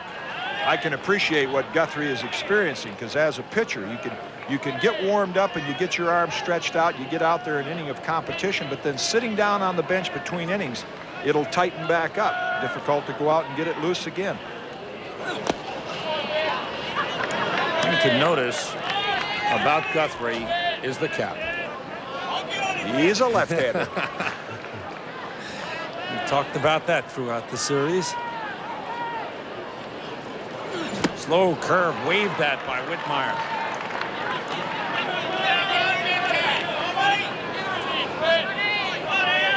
There's that sweeping breaking ball that'll give left-hand hitters so much trouble from a left-hand pitcher. Tough to lay off from. 1-2, just inside of Whitmire.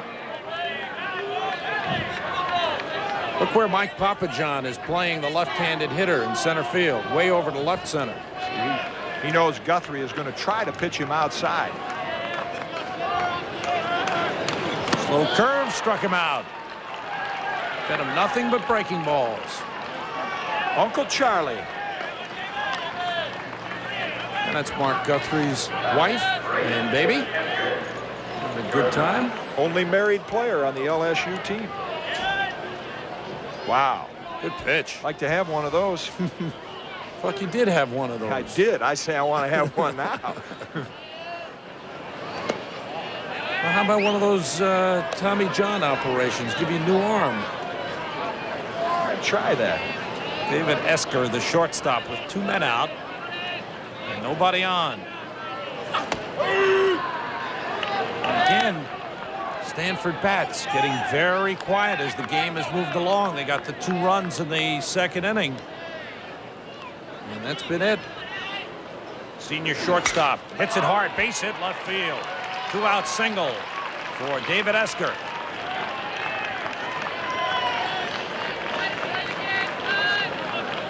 Esker hit that ball hard. Well, the sweeping breaking ball is effective against left-hand hitters, but to a right-hand hitter, you see it's going to be flat, breaking right in to the power zone. That's why Guthrie very effective against left-hand hitters, but the right-hand hitter can turn around and hit that breaking ball hard like Esker just did. Only the second hit for Stanford in the last 4 innings. And here's Doug Robbins, the catcher. Had a single back in the second inning and scored on a triple by the designated hitter, Mark Machtolf. Machtolf came in on a base hit by Frank Carey. And those are the only 2 runs for Stanford. Cardinal led 2-0. End of 2. LSU got a run in the third, 1 more in the fourth to tie it. Guthrie will move to first. Well, he's got 8 pickoffs during the season, so you know he'll throw over there a few times with a base stealer aboard.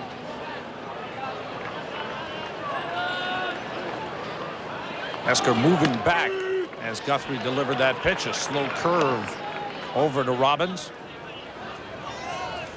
2 right-handers. The big guy is 6'7" Ben McDonald. The shorter man is Barry Manuel. Warming up in the LSU bullpen. Esker again moving back. Good fastball from Guthrie. Esker is not getting a read on Guthrie's move. Here's what we've seen a lot of left-handers in the series. Patterson, Sebahar. With that leg kick, you see the runner, Esker, on first base. He can't read Guthrie. A little unsure whether he's coming to first or going to home, and Guthrie has him retreating. Big advantage to the left-hand pitcher. Ahead 0-2 on Robbins. This time he throws over. Bottom half of the 6th inning. Elimination game between Stanford and LSU.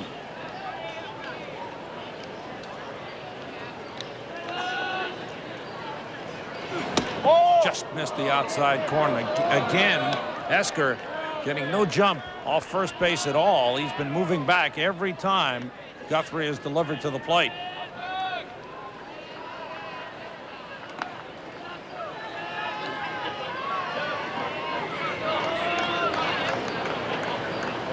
Guthrie, breaking ball, hit to the shortstop, Cunningham. Tough hop, he stays with it and flips to Gailey.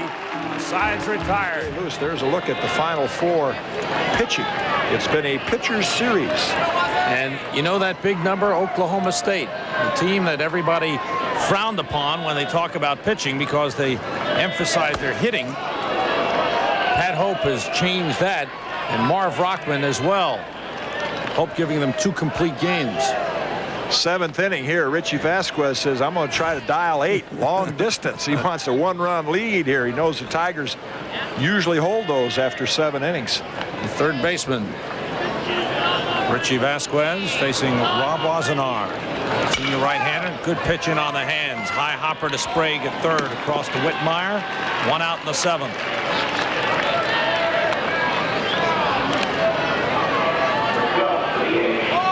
Going to be a catcher, they say, in the pros. Playing pretty good third base. Tim Brando, what's going on? Sam, it will be Mark Guthrie to start the next inning, but Bertman only wants 3 more batters, and one of the reasons, the primary reasons, is that he thinks that he can hold down the base running tactics of Mark Marquis, and as that was exhibited back in the 6th, with the runners always leaning back to first. So that's one of the major reasons why Guthrie will go to at least 3 more batters. You see Skip Bertman shaking his head. It's because the umpire drew a line with the bat to show Terry Belle where the back of the batter's box was. Belle was trying to get a deep foothold. Facing Wassenaar, who pitches from the stretch even with no one on. Wassenaar was a starter last year. He had a good year. This year being used predominantly in relief. Count is 1-1. See how deep in the box Terry Belle tries to get. Right there, see him dig that hole. They scratch out that back line, try to get as long a look as they can at the pitch. Curveball on the ground, off Ed Sprague's glove and into left field. Belle around first, makes a big turn, but Amaro gets it into the second baseman Carey. So Terry Belle is aboard. We'll wait for the scoring on that one. Now that one's one that the third baseman should have handled. Well, we've seen Ed Sprague make some outstanding plays, but the hop at the end of this ball with the lateral movement and the hop, let's get a look at it. Has a little top spin on it. The last one went under his glove. Oh, now he stays down, and that one takes a hop, goes off the top of his glove. He seems to have trouble with the ball going to his left. The one straight in, he's played extremely well. Here's the center fielder, Mike Papajohn, sacrificed his last time up after Belle got aboard with a single. LSU has had men in scoring position several times in this ball game and unable to pick him up. Base hit. Ooh, I don't know about that one. I'd have to disagree with the official scorer, Lou Spry. Fastball on the inside corner, count 1-1. Mike Papajohn with 1 man out here in the top of the 7th. LSU and Stanford tied 2-2. Skip Bertman liked to get Papajohn in a 2-1 or 3-1 count. That's why he's had him taking a couple pitches so they can hit and run. Belle dives back in.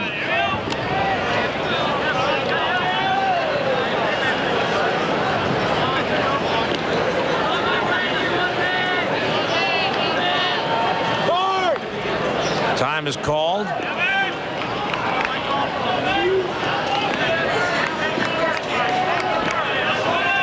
Plate umpire Bob Nelson.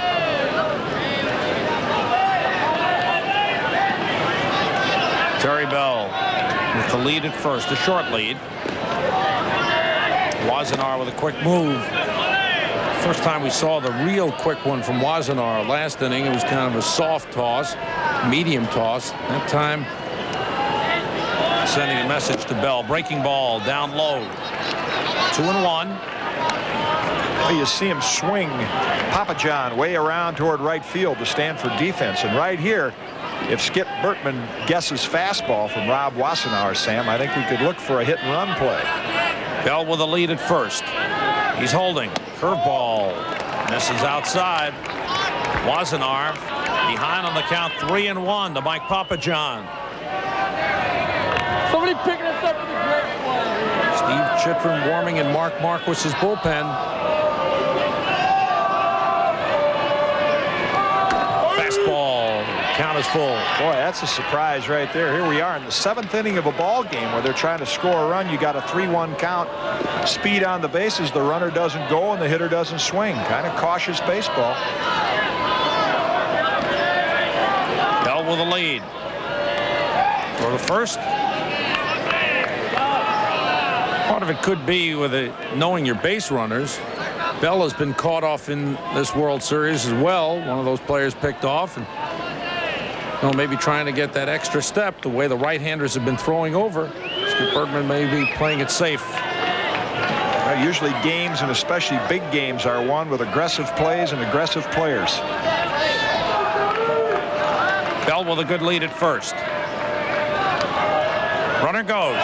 Pitch is taken, ball 4. So Wassenaar, who doesn't walk many, loses Papa John. Runners are at first and second with one man out for LSU. The senior right-hander in a jam. And Mark Marquis is heading out to the mound. He looked down to the bullpen, got the sign that Chytrin is ready, and he may be ready to make a move right here. Runners at first and second, a man out, score tied 2-2, and Marquis gathers everyone around. Steve Chytrin continues to warm. He pitched 3 innings against Georgia Sunday afternoon, picked up a save in relief of Jack McDowell.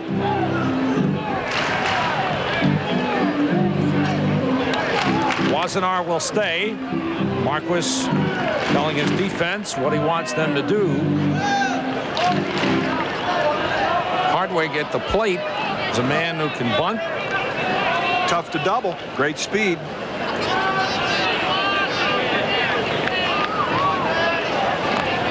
Skip Bertman checking things out. One man out. Infield in double play depth for Stanford. Hartwig beat out a slow roller to third and fly to left field. Fastball for a strike. Good speed on the bases for LSU. Outfield is not too deep. Carey is shallow and right. He's got a real good arm. Cook with a real good arm in center, and he's not deep at all. Deepest one is Amaro in left with the wind blowing out to left field.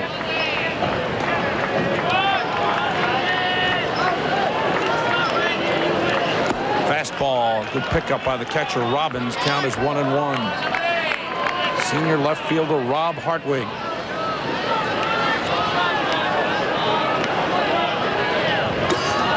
Played in the series last year.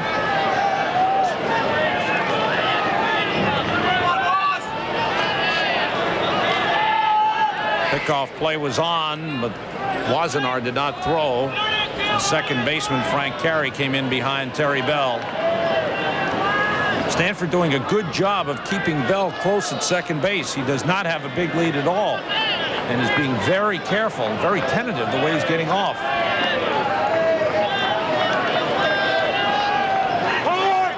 Time is called. No pitch.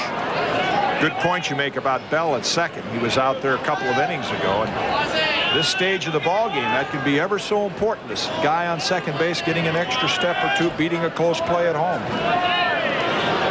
Mike Papajohn getting a good lead off first. He's got real good speed. Curveball just off the outside corner. It's 2-1. No better example right there, Sam, than the difference between Bob Nelson, and this is not a criticism of Nelson, just a difference in the strike zones between Roundtree, John Bible, Bob Nelson, all a little different. Nelson just a little bit more favorable to the hitter than the other two. Fastball hit in the air, left center field. Toy Cook going over and makes the catch. Tough chance. Cook was shaded over toward right center, but he's got great speed and covered ground well. 2 men out for LSU here in the top of the 7th. Speed in the outfield can make up for a lot. You see Toy Cook can shade a right-hand hitter like Hartwig over toward right center like he did right there, but with his great speed can still get over there in time to make the catch. Top of the order, Andy Gailey. He's 0 for 3 in the ball game. He's hit well this season with runners on base. And here, clutch situation for Gailey. On the outside corner with that breaking pitch. 2 on, 2 out. 2-2 the score.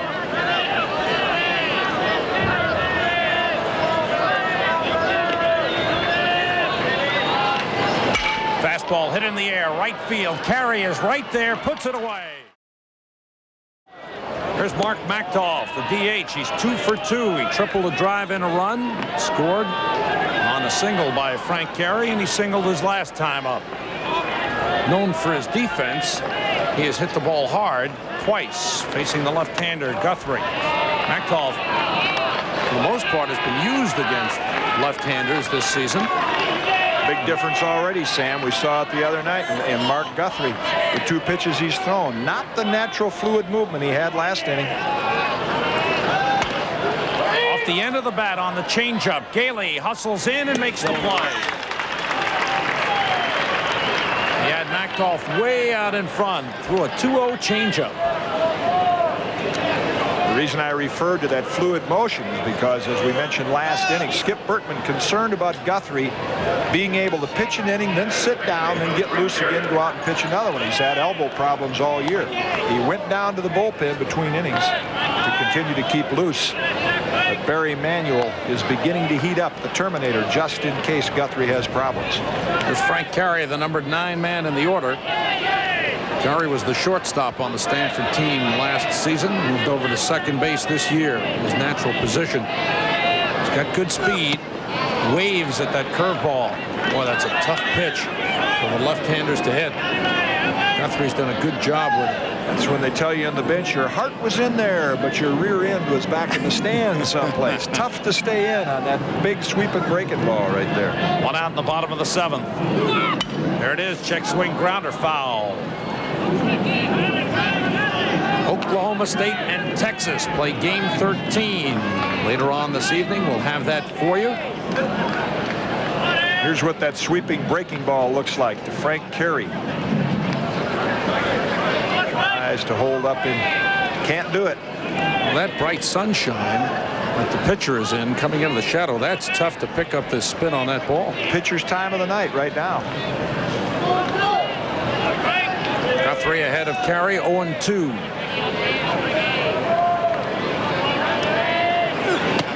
Pitch misses outside.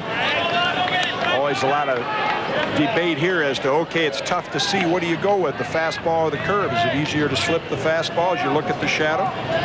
But a lot of good hitters will tell you it's tougher to pick up the spin on the curve. Another curve and missed. Now, with the tender elbow that you've talked about, is it tougher for Guthrie to throw the curveball? Well, if it's tender, it's not going to make a difference pitch to pitch. It's just going to be a matter of if he can get through this inning, they're probably going to have to take him out. Curveball hit in the air, short left field. Back goes Cunningham, still going, and the ball drops in. A bloop single to left field. Hartwig, the left fielder, never got there. It was a long run for Cunningham. Would have been a very, very tough play.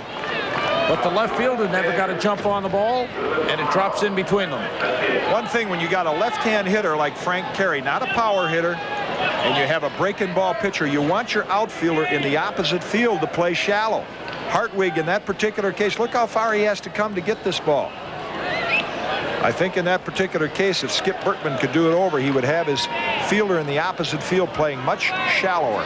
Now Amaro, a switch hitter, has turned around to bat right-handed for the first time today.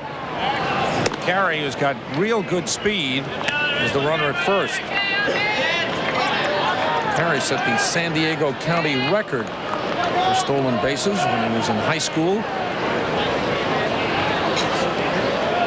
He's got a good lead at first.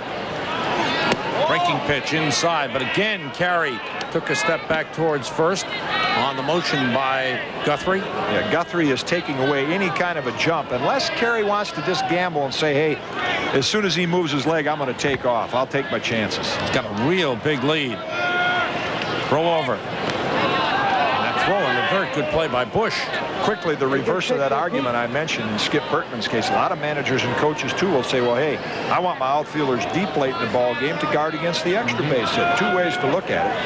And again, the wind is blowing out to left field, and Hartwig is guarding against that. Any ball, anyone getting a hold of one and hitting one to left field up in the air, having a ball go over his head instead of a single and wind up with a triple. Of course, my thinking is that's always defensive thinking. If you have a left-hander out there with a good breaking ball that can take away the authority from a left-hand hitter, then play your guy shallow in left field. Carey at first is challenging Guthrie. Again, Guthrie had him moving back and threw a good pitch to the plate. Fastball. Ruben Amaro, he was a bat boy for the Phillies and Cubs. He sure was. I got a chance to watch him grow up as a young man briefly in Philadelphia. Over. See, right now, if Carey has any kind of a pattern on Guthrie, say he's throwing a pitch to first, a pitch to home, or whatever, the only chance, you know, 2 to first, 2 to home, whatever his rhythm might be, the only chance he's got is if he makes up his mind and gambles and just says, as soon as he picks that front foot up, I'm gone. Fastball on the ground to short. Cunningham to Gailey. One on to first. Double play. Dave Cunningham, the shortstop. 1 for 3 in the ball game, an RBI single.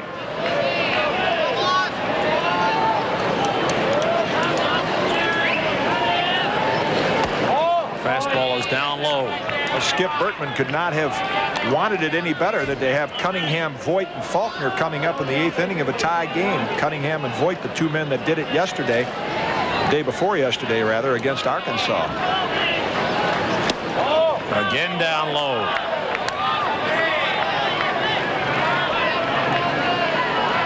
Top half of the 8th inning. 2-2 the score. The winner will play again tomorrow night. The loser will be out of the tournament. Good fastball from Wassenaar. Oklahoma State meets Texas tonight. We'll have that game for you later on this evening following Sports Center. Oklahoma State wins. Texas will be eliminated, and Oklahoma State will go after the championship tomorrow night. Hit hard, deep center field, but Cook, with good speed, gets back there easily to make the catch. Cunningham, a little guy, doesn't have the power to hit it out in center field. That's the direction he hit it yesterday for the big double. Only a little more toward left center, but a good pop in his bat for a little guy. There's a guy with a lot of pop in his bat, Jack Voigt. Voigt 1 for 3 in the ball game. Had a single back in the 4th inning, scored a run.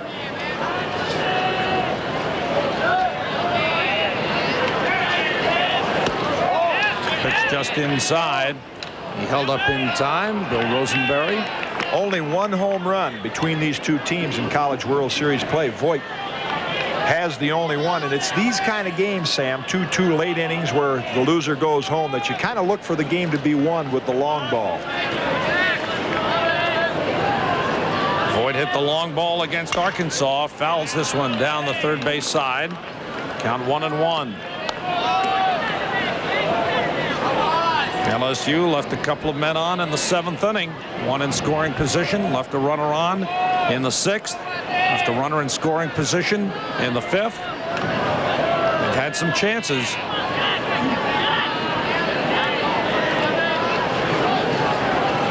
Changeup.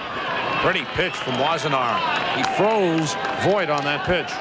Unlike Kaiser, who started the game throwing the hard stuff, Wassenaar can change his speeds, which is important against an aggressive swinger like Voigt. Anything close, he's hacking at.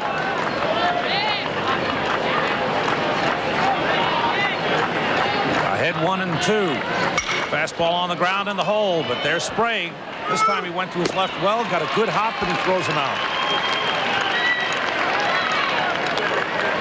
2 men out in the top half of the 8th inning.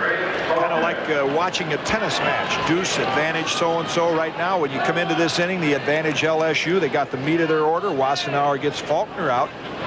Then Stanford sends the productive part of their order, even though it hasn't been very productive. But they'll have Cook and Sprague and Carey in the bottom of the 8th.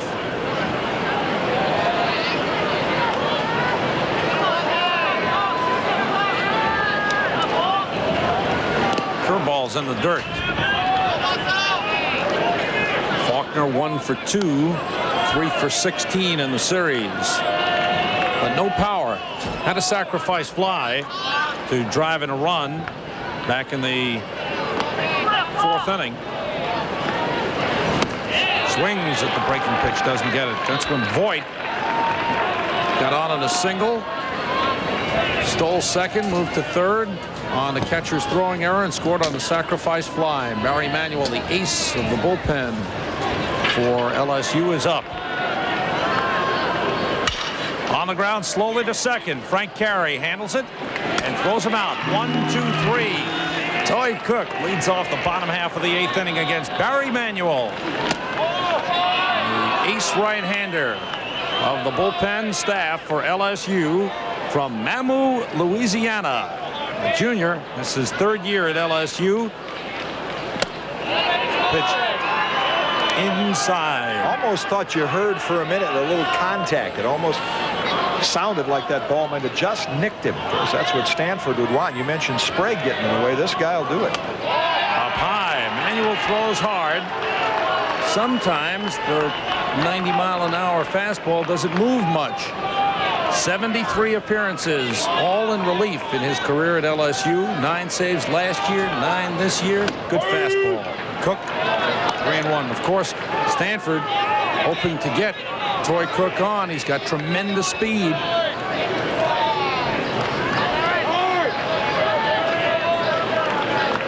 Mark Guthrie went 2 innings for LSU in relief of the starter. Stan Lower allowed 2 hits, no runs, struck out 1 and walked none. Did a good job holding runners on. Fastball from Barry Manuel. Obvious right there. Toy Cook looking for a base on balls, because 3-1, always a hitter's pitch late in the ball game when you cannot afford a base on balls. Got him. Came back from 3-0 and threw him 3 blazers. See, that's the disadvantage of taking the 3-1 pitch. 3-1 pitch is the best pitch for a hitter to hit. When it goes to 3-2, now you have a tendency to say, well, anything close, I don't want to get caught looking. He takes the good one, swings at the bad one. High fastball, no chance for Toy Cook. He's out of there. Ed Sprague steps in. That time, breaking ball from Barry Manuel. Occasionally, if you watch Manuel closely, he tends to short arm that breaking ball a little bit. Well, and a lot of times coaches, I remember Johnny saying, that would actually teach pitchers to shorten your arc or short arm the breaking ball just slightly, because you got a hard thrower like Manuel gets great extension on the fastball, but you don't want that on the breaking ball. See, Cunningham seemed to injure his index finger while they were throwing the ball around after the strikeout. He may have gotten his fingers in there, and the ball may have hit the tip of his finger. And Skip Bertman goes out.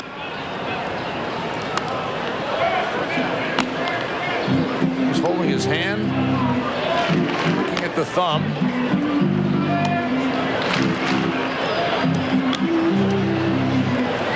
You get that hand in there a little bit too quick when they're tossing the ball around. You get one on the end of those fingers, very painful. And of course, here late in the ball game, you don't want to have a situation where there's a ground ball and he's got no feeling in the hand and throws one wild. Pretty important to a shortstop, pretty important to any player, but especially guys in that middle infield. They're going to have to handle the ball on double play situations. I think it's the entire hand. He may have just gotten the entire hand in there because he's having trouble flexing the fingers. In addition to all the LSU players and trainers, an interesting spectator at the ballpark today, covering the LSU Fighting Tigers, former big leaguer Ron Swoboda. Working in New Orleans these days. Cunningham's going to make a couple of practice throws there just to be sure it's okay. Whether it's okay or not, there's no way he's coming out of this game. He just like to have some kind of a comforting feeling that if a ball is hit his way, he can field it and throw it. All right. Cunningham trying to shake it off. Index finger seemed to get the worst of it. 1 man out. Count is 0-1 on Ed Sprague. Bottom half of the 8th inning, tied 2-2. An elimination game between LSU and Stanford. Good breaking pitch. Sprague waved at it. I think Sprague had trouble picking that ball up out of the sunshine. Manuel not known for having a good breaking ball, but look at the double break on this one. Away and down. Late breaker. Perfect. Ooh. fastball. Chin music. Chin, that was a little He's smiling over the about top. it. That'll do two things to a hitter, right? One, some of them that'll intimidate him, and others, a little smile on Ed Sprague's face leads you to believe he may just dig in and have a little better swing. Make you 2 inches shorter. Pitch inside. Count 2-2. Here's Ed Sprague, Sam, the number 3 hole hitter that represents some power, and yet the outfield swinging him way over to right field. They don't think he can pull Barry Manuel. Up high again with a fastball. It gives Sprague the entire left field line as Hartwig way over in left center. And even the third baseman, Vasquez, is far off the third base line. Count is full. Breaking pitch hit high in the air, short left field, long run for Hartwig. He gets there. 2 men out. See, even though they had him played way around the other way, if the pitcher doesn't throw the right pitch, they still hit it down the left field line. That's why Curt Simmons had the greatest theory, former pitcher of the Philadelphia Phillies.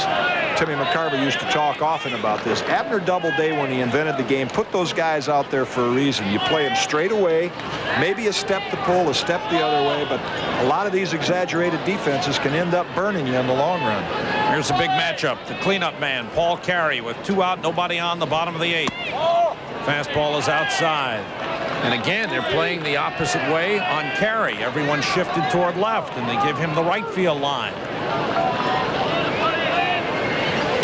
Fastball up and away. You wouldn't see this kind of defense on the big league level, and I don't mean this as a criticism, but you notice in the big leagues late in the game they guard the line. I mean, they got chalk on their shoes. They play right on the line to guard against that extra base hit. Fastball from Manuel. He's come back when he's been behind on the batter.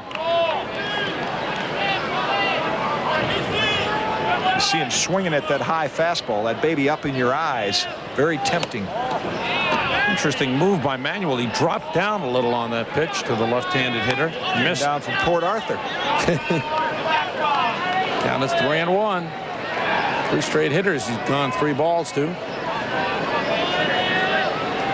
Struck out Cook 3-2. Got Sprague 3-2. Hit in the hole. What a stab! Great play by Richie Vasquez. A diving catch to retire the side. Top half of the 9th inning, tied 2-2. The first baseman, Pete Bush, steps in for 2 thus far in the ball game. 2 runs, 5 hits, 1 error for LSU. 2 runs, 7 hits, 3 errors for Stanford. Pitch misses inside. Rob Wassenaar out on the mound. The starter, Ryan Kaiser, a sophomore, went 5 innings. Wassenaar now in his 4th inning of relief. Changeup. Talk about pulling the string. See, that pitch can be equally tough to pick up in the shadows as the fastball. Watch how far out in front Bush is on that pitch. Looking for the express and got the local. Stanford also playing around towards left field on the left-handed hitter Bush. Carey way over in right center, giving Bush the right field line. If he can pull one on Wassenaar, he'll have a chance for a triple there too. And a slow curve. See, now that's a surprise. He got the right fielder way over in right center, and he's throwing him slow stuff on the inside, a pitch easy to pull. Well, that's why a lot of the defenses we've seen really are contradictory to where the pitches are. He's ahead on Bush, 1-2.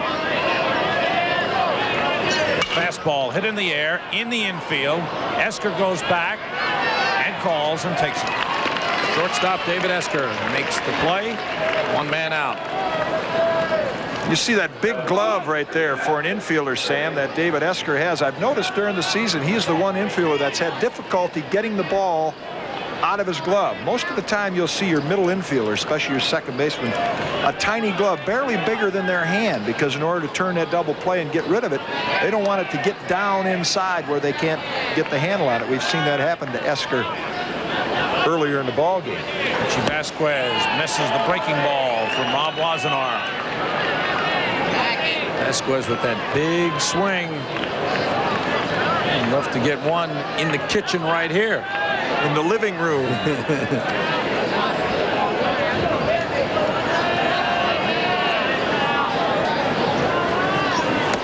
pitch again. Wassenaar ahead of Vasquez 0-2. Now Stanford, third baseman Ed Sprague, pretty close to third, much closer to the third base line than Vasquez was playing for LSU. That's because Wassenaar is an off-speed pitcher and Vasquez can pull him. Strike three called. Threw him 3 breaking balls and strikes him out. First strikeout for Rob Wassenaar. Pitching has been outstanding today. Well, we're seeing the second and third line pitching that we have not seen much of in the College World Series. And here you get a look at the numbers on Wassenaar. Just 1 hit in 3 2/3 innings after relieving the hard thrower, Kaiser, who did a great job the first 5. He comes in tantalizing LSU with the off-speed stuff. Correction on the strikeout total. That is 3. Mark Marquis. And he still has his ace left. LSU's ace, Barry Manuel's on the mound. Here's Terry Bell. He's been on a couple of times in the ball game. Takes high and away.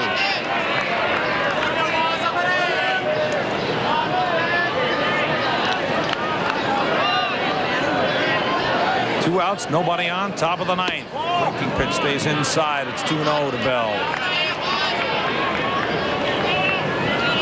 2-2 the score.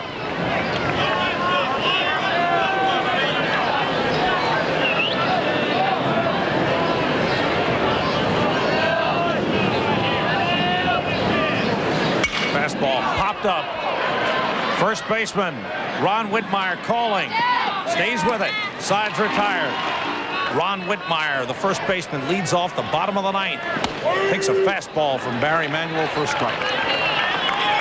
Whitmire had been the hottest man for Stanford through the first 2 games of this series. Went 0 for 4 last night and is 0 for 3 this afternoon, or this evening, I should say. Good fastball from Manuel.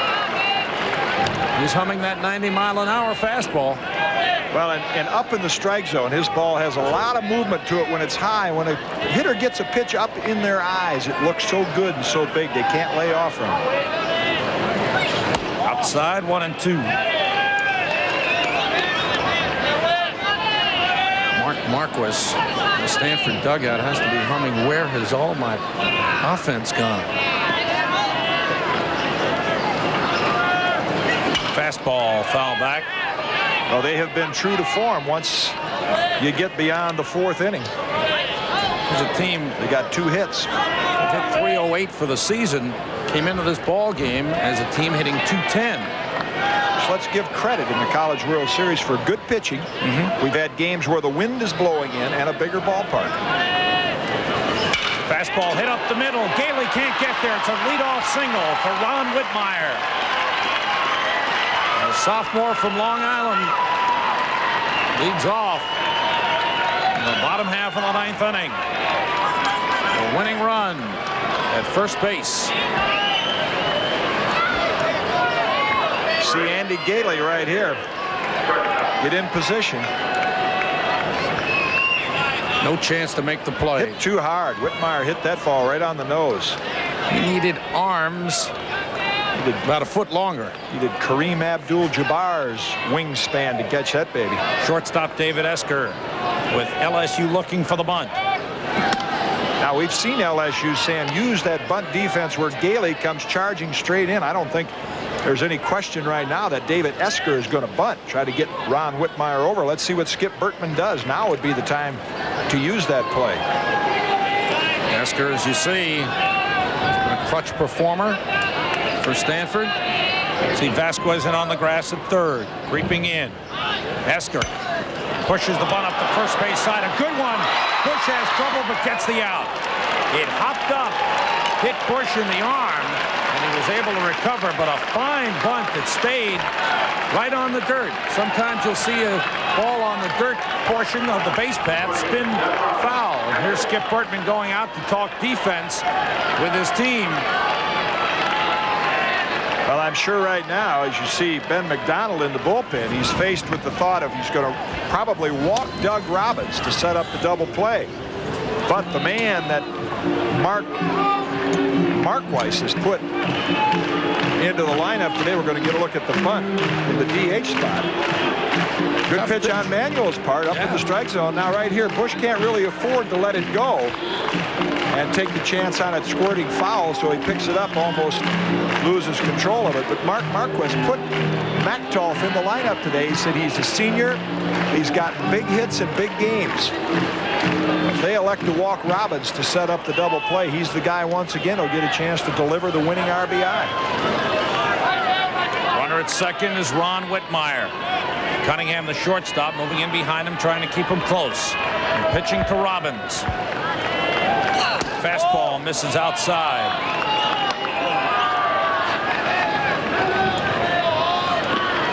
Outfield, pretty deep. Papa John in center, just loosening his arm. He's prepared to make a play.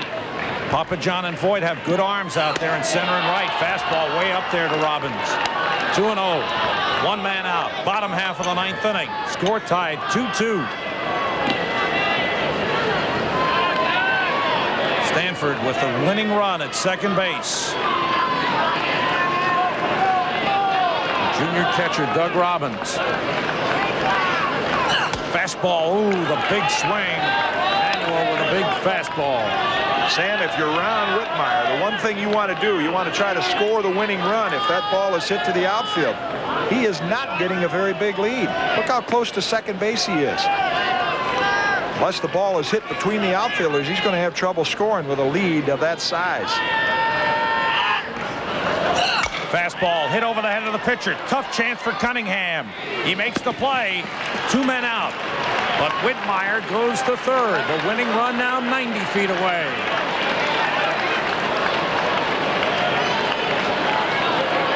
Well, Bertman elected to pitch to Robbins. Now he's got the hot hitter up. He's got the option here. He can put 1 man on, 2 men on, whatever he wants. The only one that's important is Whitmire at third. So let's see what he elects to do with Machtolf. Well, you've got a left-handed hitter in Frank Terry behind him.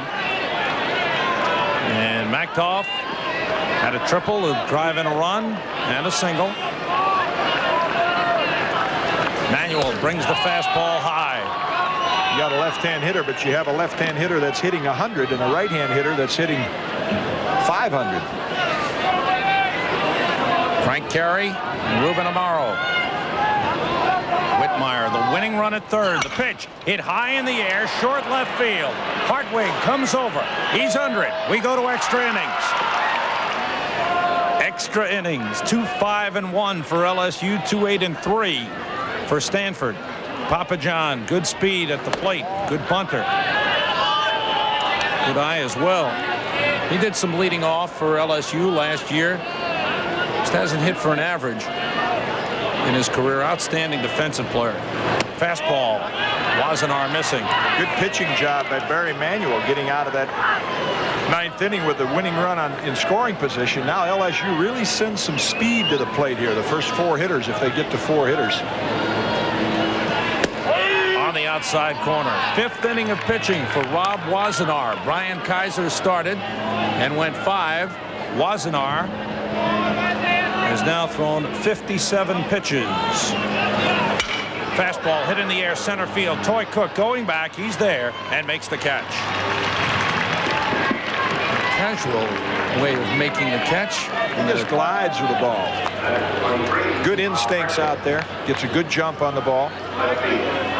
Well, an outstanding athlete, and as people have said about Toy Cook, the decision that he has to make is whether he wants to stick with baseball or turn to football.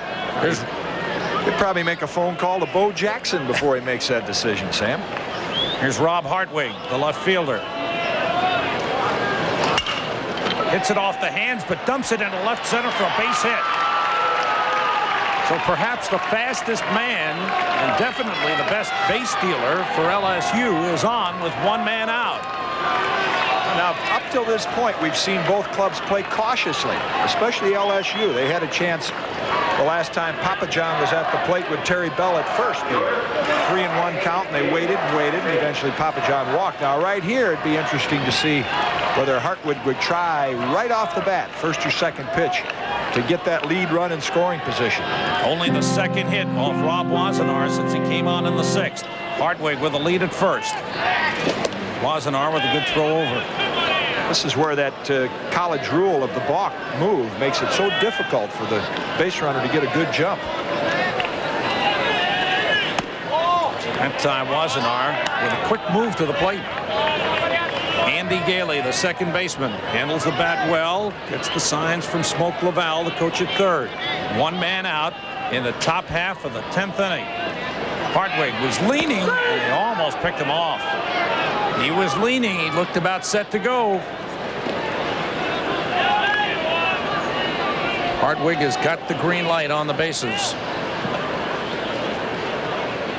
Well, he's the guy you want there in a base stealing situation. Here you are in the 10th inning trying to stay alive and win the championship. You got your best base stealing threat. You can bet if he can get a jump, he's gone.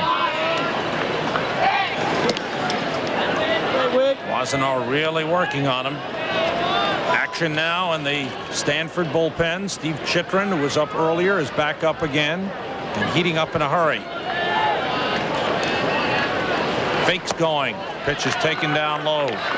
Count is 2-0 on Andy Gailey. And now Robbins goes out to talk with Wassenaar.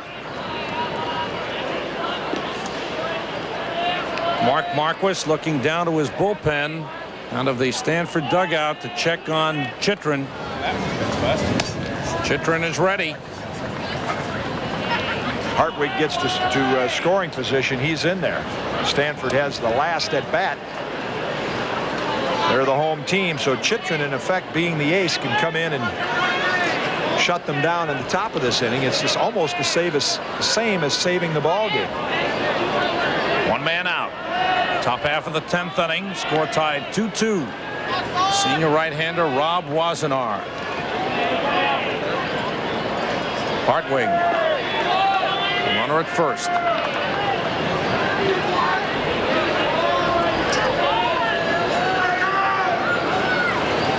Breaking pitch gets over. Count is 2-1. Good pitch and an important pitch for Wassenaar. Coming up following this ball game, we'll take you to Sports Center. John Saunders and Chris Berman standing by. Hartwig with a lead at first. Fakes running the pitch out. Hartwig took 2 steps and held up.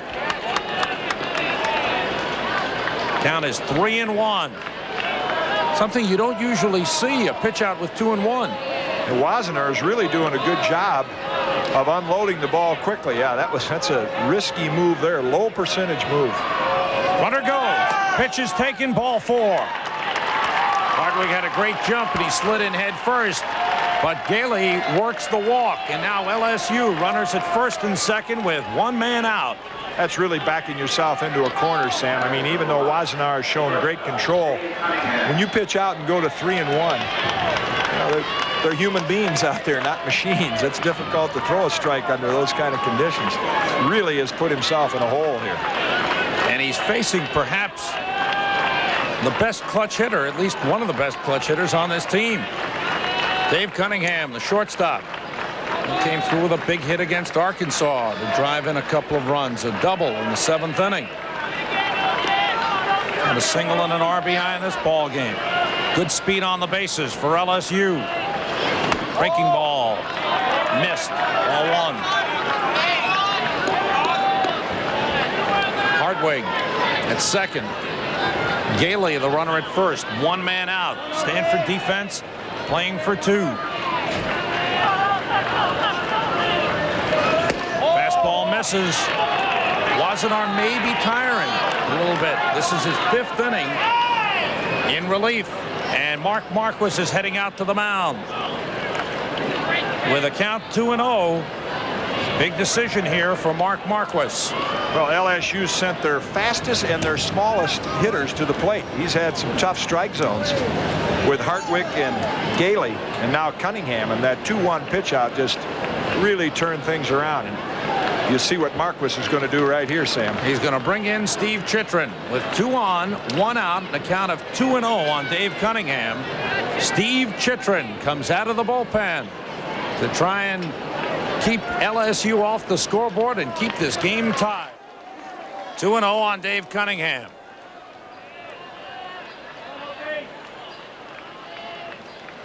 Fastball inside. If he walks him, the walk would be charged to Wassenaar. 3-0 on Cunningham. Top half of the 10th inning. One man out. LSU with runners at first and second. Fastball just missed. Good velocity by Chitrin, but he lost him, and the bases are loaded for LSU. And now the pressure on Stanford. We'll see how they play the defense. Mark Marquis setting it up. That's amazing when you get into postseason competition in all sports. You just have certain guys that come up in those situations that make them MVP candidates. Here's one right here, Jack Voigt. They're playing back for two. Sprague at third is playing behind the bag. Only Whitmire at first is in on the grass. Steve Chitrin, first team all Pac-10 pitcher in his 30th appearance of the season. Breaking ball and a good one. That's probably as much the confidence that Marquis has in Steve Chitrin as the game situation itself. He feels that Chitrin has the ability to keep that slider and fastball down and get the ground ball from Jack Voigt. Second appearance of the College World Series. Pitching to Jack Voigt. Fastball, no, it was a breaking ball. He waved at it. Might have been a slider. And we know he has a penchant for swinging at bad pitches. Right now, Chitrin has control. Perfect breaking ball when you're ahead in the count, especially to a guy like Voigt that will chase it. Might look for another one of those right here. 0-2 with one man out. On the ground foul. That was a changeup. Had Voigt way out in front. Hartwig with good speed, the runner at third. Gailey also with good speed, the runner at second. And Cunningham, who runs well, the runner at first. LSU with good people aboard. I'd like to get a chance to move them around and score a couple here. With one out in the 10th inning. 0-2 the count on Voigt. Fastball up high. Good strategy there. Obviously, you're not going to get a ground ball on a pitch up there, but Chitrin's thinking was, hey, I'm ahead in the count. This guy chases pitches. I'll see if he'll chase the high blazer, but he laid off from it.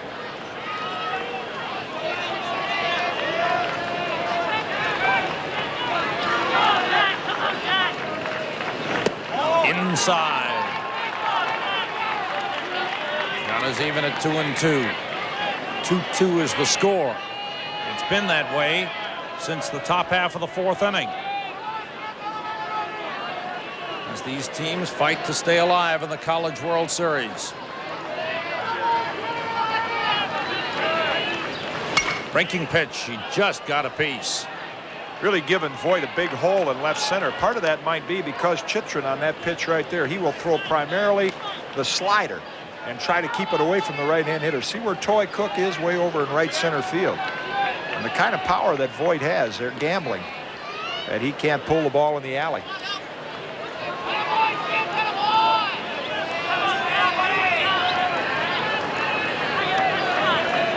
Two from Chitrin.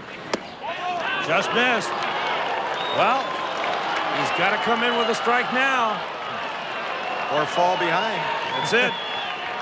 He was 0-2. Come on, Jack. Says Skip Bertman. Come on, Steve, says Mark Marquis. 3-2 and one out. Got him on a breaking pitch. What a pitch on 3-2. Got to have confidence to throw that pitch. Well, you got to have a little something more than confidence, Sam. What they say down in the locker room, I'll tell you, that is a gutsy pitch right there. 3-2, a ball obviously puts them behind, and you come with your breaking ball. I'm telling you, that is some confidence for a young pitcher to be able to do that. 2 men out as Voigt goes down swinging. Now the infield back for Stanford. Big Craig Faulkner with a chance to be a hero here. He's driven in a run in the ball game with a sacrifice fly. Swings at that breaking pitch, doesn't get it. That strikeout kind of pumped Chitrin a little bit. You could see a little extra intensity with that pitch.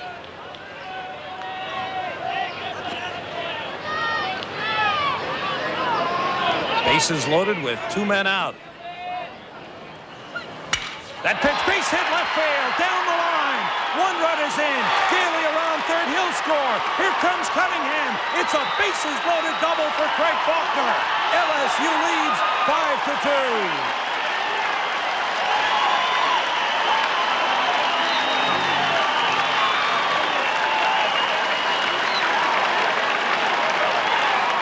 What a big hit for the co-captain, Craig Faulkner, clearing the bases as he rips a double down the line.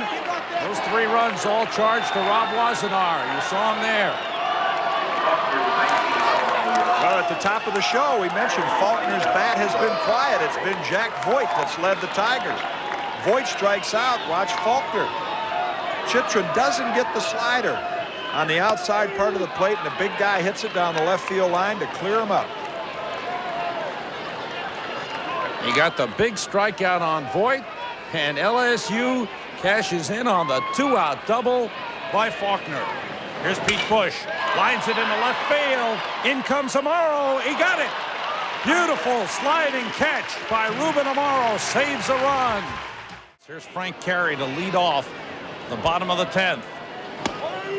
Takes a strike from Manuel. Well, credit Craig Faulkner, no question about delivering a big blow, but really the base on balls put a lot of pressure on Steve Chitrin and the entire Stanford defense in that inning.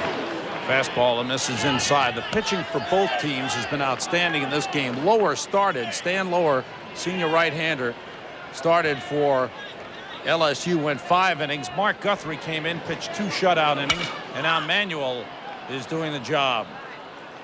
And when I say put pressure on the pitchers, we referred to the 2-1 pitch out. What it did was, by pitching carefully to the little guys, they had to eventually face Voigt and Faulkner. And you face the number 3 and 4 hitter in the lineup. You've seen it happen so often. You might get one of them out, but it's tough getting both of them out. And it was the walks to Gailey and Cunningham that allowed those 2 guys to come up. Fastball hit foul. Count 1-2 on Frank Carey. Big crowd now. Ballpark very close to being totally filled up. Kind of anticlimactic to that inning, but Ruben Amaro made a tremendous catch to end that inning. The crowd here. Barry Manuel pitches from the stretch with nobody on. Fastball on the ground is short. Cunningham, big hop. He throws out Carey. 1 man out. LSU 2 outs away from staying alive and sending Stanford home.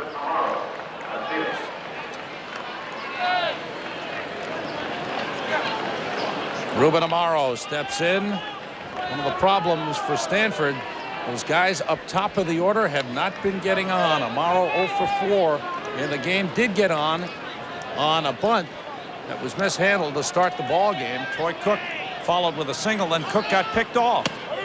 And a potential big inning for Stanford was nipped right there.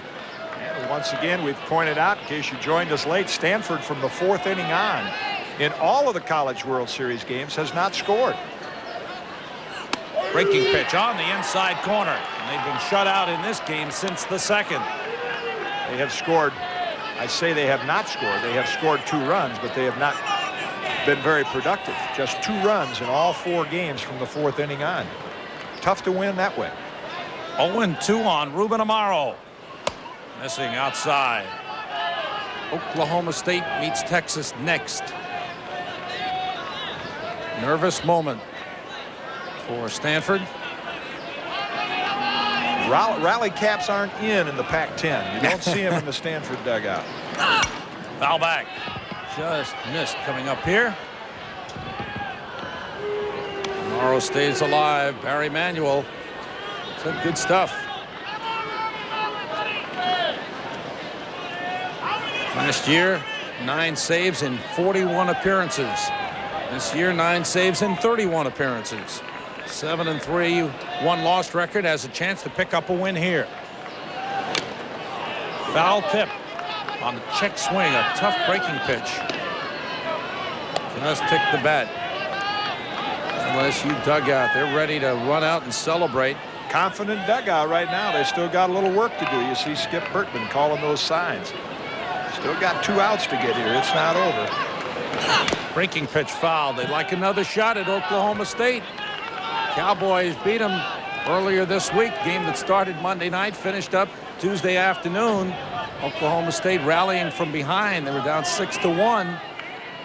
and beat LSU 8-7. LSU would like to get another shot at him. Breaking pitch up high. It's 2-2. Oklahoma State 3-0 in the tournament. LSU trying to go 3-1.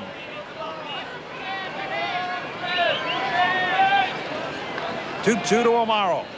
Fastball's high. Well, we've talked about the exaggerated defenses that a lot of the coaches use. Look at there. Look at where center fielder Mike Papajohn is over in left center, and then Voigt over in right. They're giving Amaro the complete center of the outfield. And he walked him. A one-out walk to Ruben Amaro. Stanford would love to get the big guys, Sprague and Carey, up with a chance to tie it. Skip Bertman that you just saw in your picture, he has learned to live with this from Barry Manuel. His control can be erratic.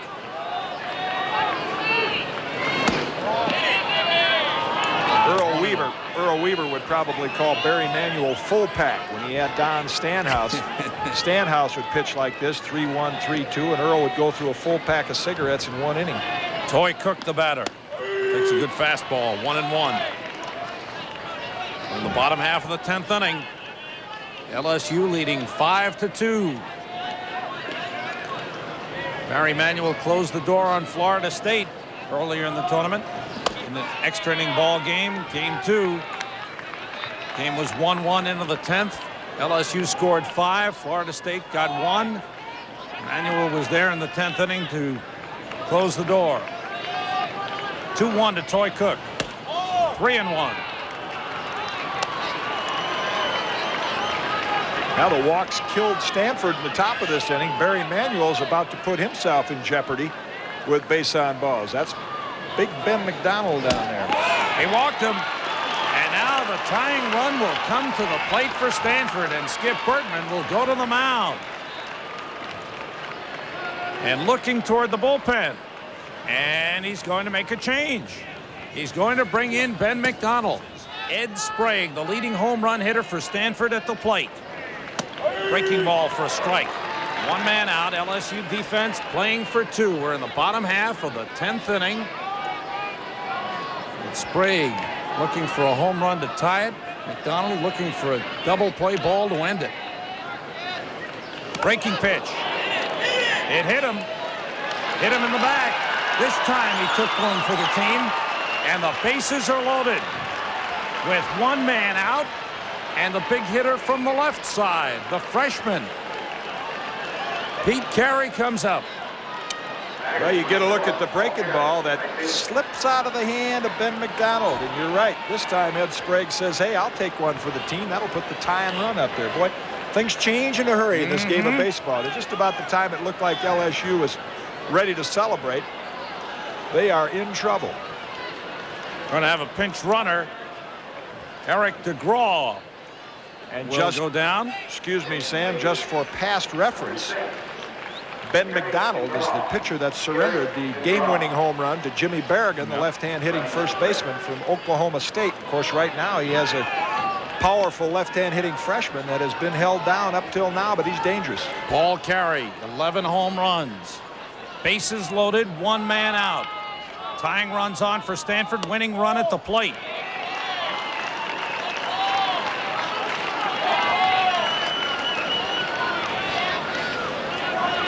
Good speed on the bases as DeGraw is taking over for Sprague at first. DeGraw is the tying run. Carey the winning run at the plate. Swings and misses at a fastball. Did not have a good swing at that pitch. 5-2, LSU leading it. One man out. Bases loaded for Stanford. Left-hander's cap, Sam. Fastball hit high in the air, deep to left field, way back there, gone! A grand slam homer! Stanford wins!